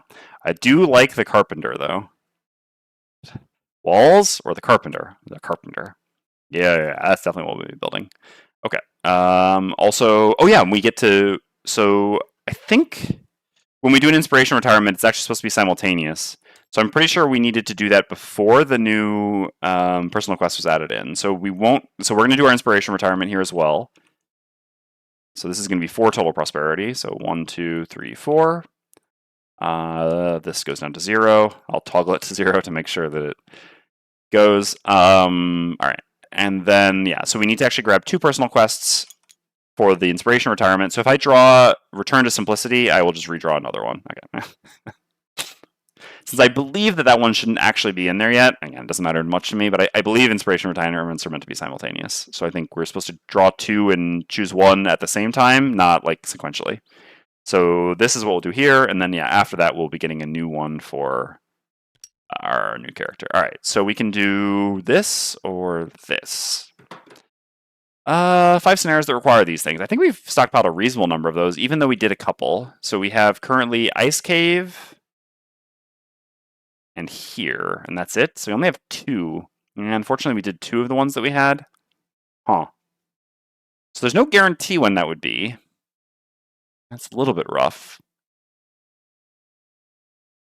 The experience one is long, though, for sure. Blink Blade experience is... I mean, I don't know. The problem is I just don't really pay attention to experience much. I don't really optimize for experience much. So I don't really like getting that personal quest. I would generally rather just have the places on the map one. Let's take a look at... these both open the exact same thing. Okay.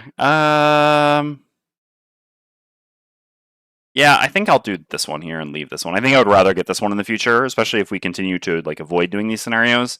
And I don't really want to do this one. I mean, I guess the next character we play after Blink Blade might be a Bone Shaper, and Bone Shaper could certainly pump the experience. Blink Blade, I feel like more medium on the experience, basically. Like, I know if you do the combos, you can generate a bunch, but I don't know. I mean, I might be doing the combos, we'll see. All right. Yeah, we'll put this back, I think.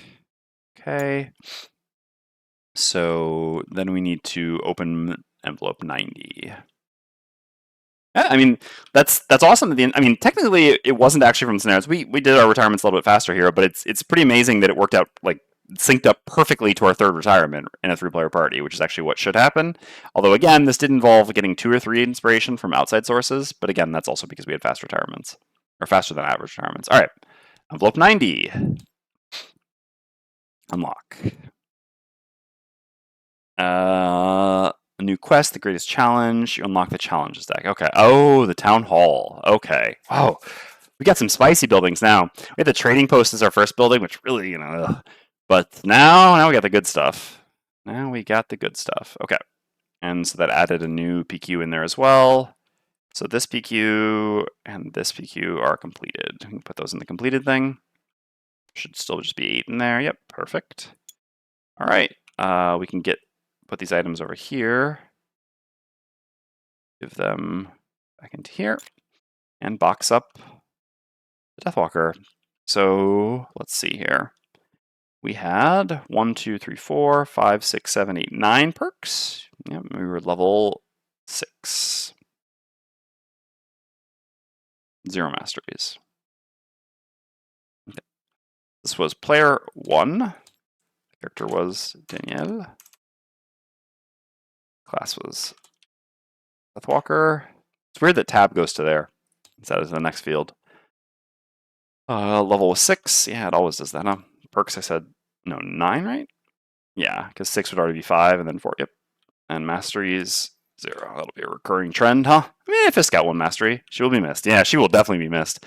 Deathwalker carried us through some hard times.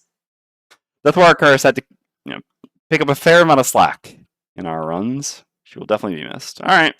Goodbye, Deathwalker.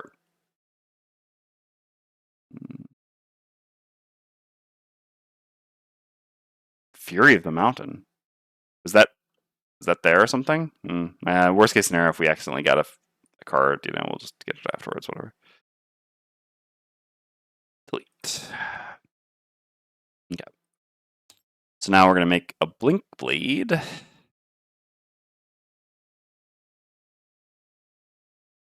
The tie and the pole. All right.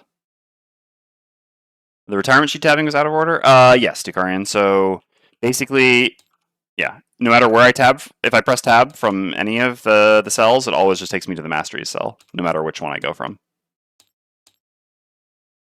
Which, again, not a big deal. Like, it's just, I see a spreadsheet and I'm immediately pressing tab, but I guess what happens with enter? Enter doesn't go down. Honestly, upgrading the mine would be good with you. I see what you're trying to do there. No, we're going to definitely Carpenter first, for sure. I love the Carpenter. Carpenter is like, ooh. Economies? Yes. All right. So we create our Blink Blade. So they have 50 gold. So let's deal out the shop again. And then do some shop sorting. Shop sorting is... Oh! Okay, that's fine. Let's put this... It didn't pick up any items, did it? No. Item shop. Sort by item number. By type. Ah, this is so nice. So nice. All right. What do we got here? So we have 50 gold to spend. Well, poison dagger.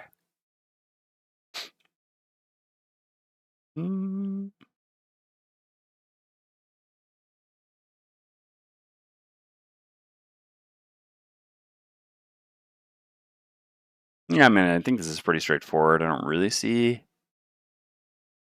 a different line than this. Yeah, I think it's always just poison dagger, leather armor, and wing shoes. We may replace the wing shoes. Wing shoes aren't really necessary on a blink blade, but they can be nice. I think that the a lot of classes it's kind of obvious which of the two you should take. Like for example, a banner spear wing shoes are just essential. You never have any jump, and jumping to the other side of enemies is so useful for things like grind and meat. A blink blade, you have jump. You also can have the persistent jump if you want.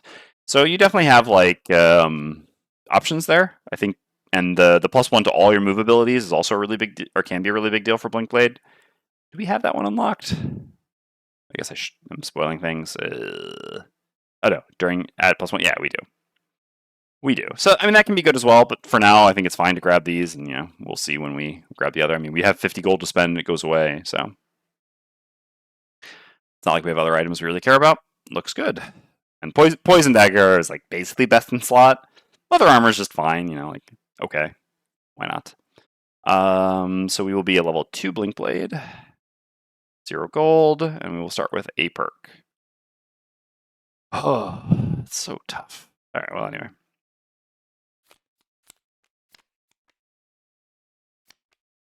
Oh no, we start with 2 perks. Okay.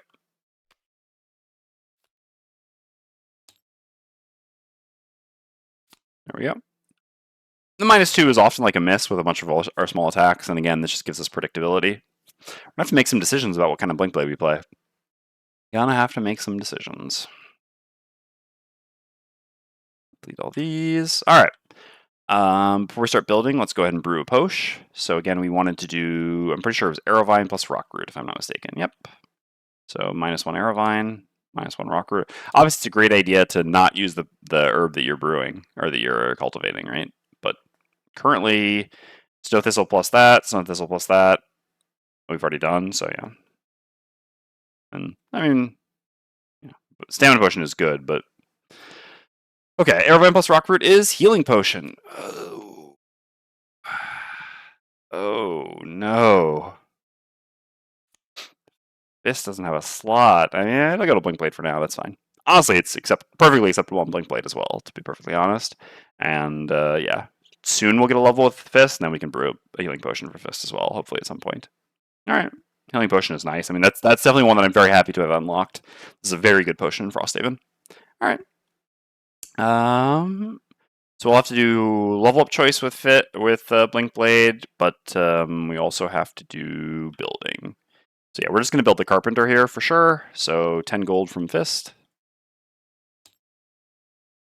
Again, we're subtracting gold from Fist because Trapper has some items they actually want to buy.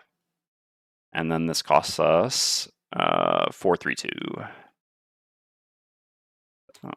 6. 19. Why am I not clicking these down? I have no idea.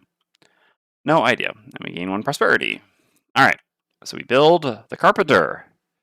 So the Carpenter is reduce all construction costs by 1 material resource. Ah, oh, yes. So good. So good. You love to see it.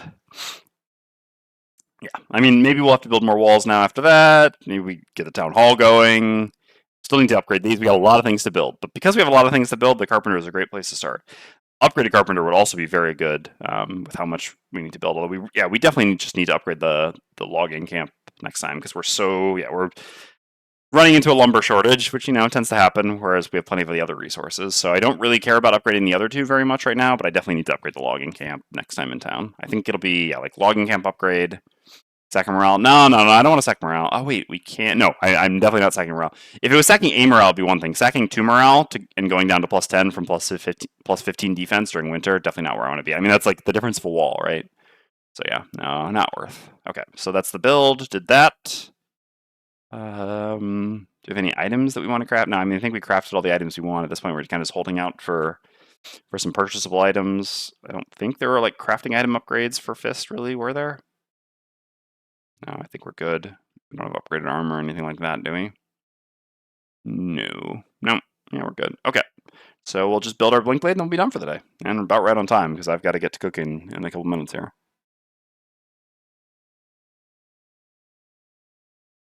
Alright. So, Blink Blade level 2 card choice is the only thing remaining. And for me, this is pretty straightforward. I'm more or less just going to follow the build that I normally do.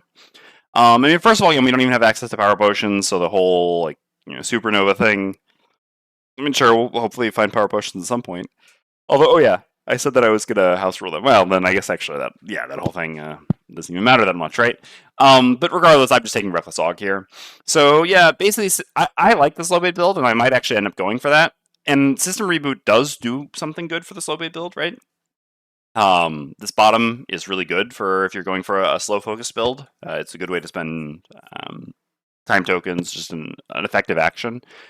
But basically, until you hit level, until you hit level 4, this card is just like, it's fine. It's not very impressive, right? Like the bottom is like, okay, yeah, you can remove negative conditions and do a move 2 and slow, or move 4 and fast, but not really great initiative. The slow initiative is much more valuable than the fast initiative, but then it's only move 2. It's like, it's fine. And then the top loss, obviously, it's just like fine, right? It recovers. I mean, it pays for itself, and you just get a heal 4. A lot of times you're using this to try to get the mastery or something like that. But yeah, we can't get the mastery because we don't have the modifiers yet anyway. So anyway, my point is, this is an acceptable card, but not really an exciting card at 2. It only really becomes good once you hit level 4. Accordingly, this is not really something I like picking up at 2. Whereas Reckless Og, it's the thing, right? Like, attack 5, pierce 1 at 10 initiative. Sure, you take a damage, but, gotta spend money to make money. And then, yeah, the bottom is also just pretty good, especially if you're fighting Algox or something like that. You can do move 3, where the 1 damage suffered is likely to pay for itself with the ward. And the other big argument for taking Reckless Og is that Blink Blade at low levels doesn't generate that much experience. Like they're fine, but a little bit on the low end. Reckless Og is just a card that's basically always generating an experience per rest cycle, whereas Systems Reboot, I mean, can obviously, if you're not trying to spend time tokens, but again, until you hit level 4, you're not really trying to play in slow. Like you don't benefit from it. You want to be in fast as much as you can. So this isn't really a good way to spend a time token until level 4. Generally speaking. So accordingly, it's not really going to net experience in a way that you wouldn't get experience otherwise.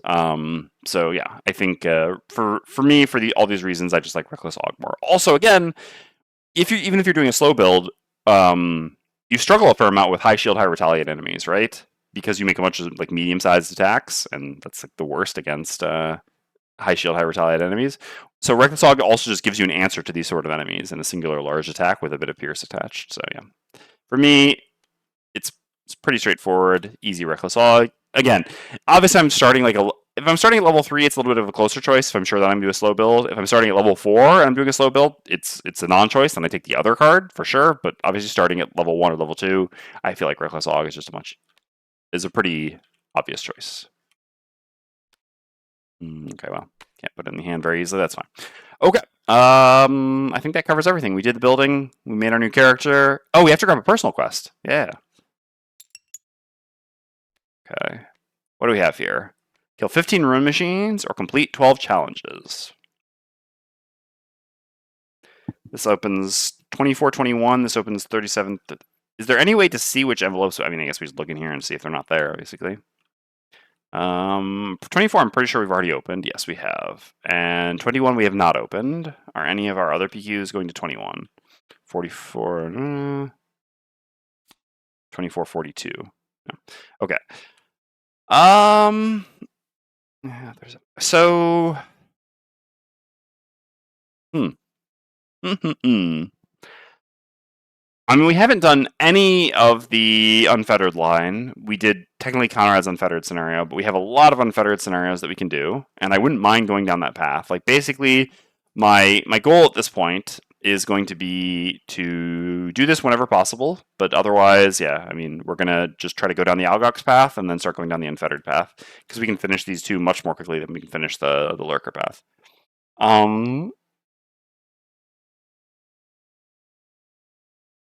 Accordingly, killing the machines would work pretty well if we go down that path. Completing 12 challenges, I mean, generally, I feel like I'm going to complete 12 challenges in 12 scenarios once we build the town hall. So we're looking at like, because we're not going to be able to do 2 challenges a scenario. We're not that high prosperity. So yeah, that's just basically like. So we're building the lumber mill next, and then after that, I guess we'll probably build a town hall. So that would be like 14 scenarios from now. Yeah, I think machines on average is probably going to be a little bit faster. So let's beep boop, kill the machines. All right. Agree with that. Although I like this. I mean, I guess that's another argument for being happy. Yeah, I mean that is actually a good point as well.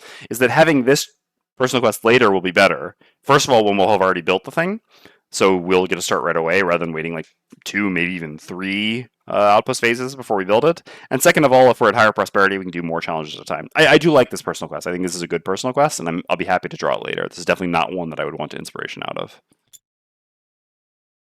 All right. That's it. I know we're doing a short day today. We did a very long day yesterday. I mean, technically we only did 2 scenarios, but again, 27 round or 28 round scenario will have that effect. So yeah, we're gonna stop here. Like I said, I've got to get going for a number of different reasons.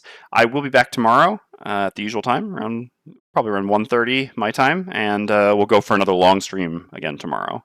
I want to amend this a little bit. I think I'm going to start more like at 2. Because basically, I have a bunch of self-repair work that I need to do, and so yeah, getting more of that done earlier is probably better, and then I just go later, and that also generally works better for my audience. Like I have more people who are able to watch at that time. Sorry, Aaron and Wine. So yeah, no, I guess that actually makes sense. We'll start more like 2 p.m. Tomorrow, so slightly later, and again, we'll go on for a full 2 scenarios normally. I mean, obviously, you never know what could happen, but that's going to be the plan. Oh wait, trap level up. Oh no, we're not done yet. Hold on. Yeah, I thought we had one more. Okay. Trap level up. Although again, this will be quick. We're gonna get idle hands, so every long rest create a 1 damage trap. Got all 3 of the essential perks for trap. And yeah, I mean, I've kind of already alluded to what I was going to take at 3. I think this choice is, I guess 3 and 4 are also, yeah, are both pretty one-sided to me. So Pyrotechnics is, yeah, honestly, Pyrotechnics is like a good card, right? Like if you think about it, if you just look at this card and like, what's year? Who knows? If I was just offered to level up this card, I'd be like, you know what? I like this. This is good, but I like this. Basically because, I mean, all right, so think about this top trap, right? This is such an easy way to have 2-turn strengthen for someone on top of a blast and 3 healing. Like, this is a strong trap. It's so easy for Fist to run through this and just be so good. Yeah, no. I mean, come on, loot, you know, it's Frosthaven. But, you know, fair. Anyway, so this is just like a really good action. And then this is also a good action, because if you think about it, I mean, we kind of had this already happen here, where we're like looking for like, okay, how can we eke out a little bit of value from our bottom? And this is just a bottom that essentially adds 3 damage to healing. I mean, realistically, 3 damage. So it's just like, move 3, deal 3 damage, delayed, is just a good bottom. So what's wild is that this card, nice late initiative, 2 good actions, 1 good like in combat value bottom, 1 good out of combat or preparing for combat top. It's perfect, right? It's perfect. What more could you want? Well, turns out the answer is extra teeth. And not so much for the top. So the top is just 1 damage higher than the level 1 4 damage trap that we already have. That's neat. But really, the bottom is the reason we're here. Although, in the short term, we will be using the top a lot as well. The bottom is move 2, destroy all adjacent traps to create a trap in an empty hex within range 2 that has the effects of all the destroyed traps added together. The new trap cannot apply the same condition more than once. This is the thing, right? So yeah, it's unfortunate because Pyrotechnics is a good card, but Extra Teeth bottom, again, unless you're trying to do like amazing trap thing, which is a possibility for some parties, like that you want to do like focus more defensively. So amazing means like throwing down more traps to mess with the enemy AI, kind of play like a Cragheart sort of thing. In that situation, you could arguably not take Extra Teeth, although I think even then it would be good to then all the maze traps and then launch them like one of the last enemies in the room. So at the end of the day, hard to not take Extra Teeth. Merge traps like the Trapper, yeah, of course. I mean, this is just, it's like, I mean, and you have Dismantle already at 1, or at X, secondly, but this is just like such a stronger version of Dismantle. It's a bit of a shame that this is a card on level up, because I feel like, yes, this is such a core function to what makes the Trapper so strong that it's basically impossible to pass it. Which, yeah, is a shame to the other card. I'm arguing that you should take both long term, but Extra Teeth right now. Yeah, I mean, you can't when do you come back for the other one though, right? Like again, I would never. There's just I don't even look at the top here. I don't like 10 initiative. This bottom done. I guess level 5 is the next time you could consider doing something else, and that's fair. Like I think level 5, like if you're not going to do Proficient Hunter, the bottom of Proficient Hunter isn't that impressive. Lure of the Snare is not a significant upgrade over the things that you already have. The bottom of Lure of the Snare is also also this name. Like every time you have to play a card called Lure of the Snare, like what are you doing? But I think if you were going to come back at 5, you'd probably just take the other 4 at that point, rather than go back and take Pyrotechnics. I think Dangerous Ground is probably stronger. I don't actually know. That's an interesting point, though. Whether, because, if you use Pyrotechnics bottom plus a level 1 thing, then, so level 4, or the 4 damage at 7, or 8, or sorry, no, yeah, 7 with the 4 damage 1, or 6 Immobilize. Yeah, I don't know. That's actually an interesting point. Whether Pyrotechnics or Dangerous Ground is actually better. I guess we'll have to cross that bridge when we get to 5. 5, I guess, will be an interesting choice for our Trapper. But this level and the next level, not so interesting, because, yeah, Stalker Spoils, come on. Given no loss? Yeah, that's a possibility. That's an interesting question. Certainly. That is definitely an interesting approach. The name Pyrotechnics seems a little weird to me. How does that make a happy heal trap and not apply wound? I don't know. Fair question. Again, Trapper, theme, who knows? It's a great class. Maybe I like it even more for the fact that it just spits in the face of theme. Yeah, with Blink Blade, 2-turn Strengthen would be very juicy. Yeah. No, I mean, you ain't wrong. I could definitely see that overtaking a 5 if we're not going to do Proficient Hunter. throw glitter when you set up the trap. Excellent. All right. So yeah, the level 3 choice ultimately is the non-choice because extra teeth is just it's the card for the class. It is what it is. But yeah, I guess now we start to get some more. Well, again, next level we're not going to have an interesting choice because I'm always taking the loot. But the level after that, we'll start to get some really interesting choices. All right. Anyway, thank you all very much for tuning in today. Like I said, I'll be back tomorrow at around 2 p.m. my time, so about 30-minute later start than we did today. And again, we'll be going into the night. Going for a longer stream again. Trying to do 2 scenarios.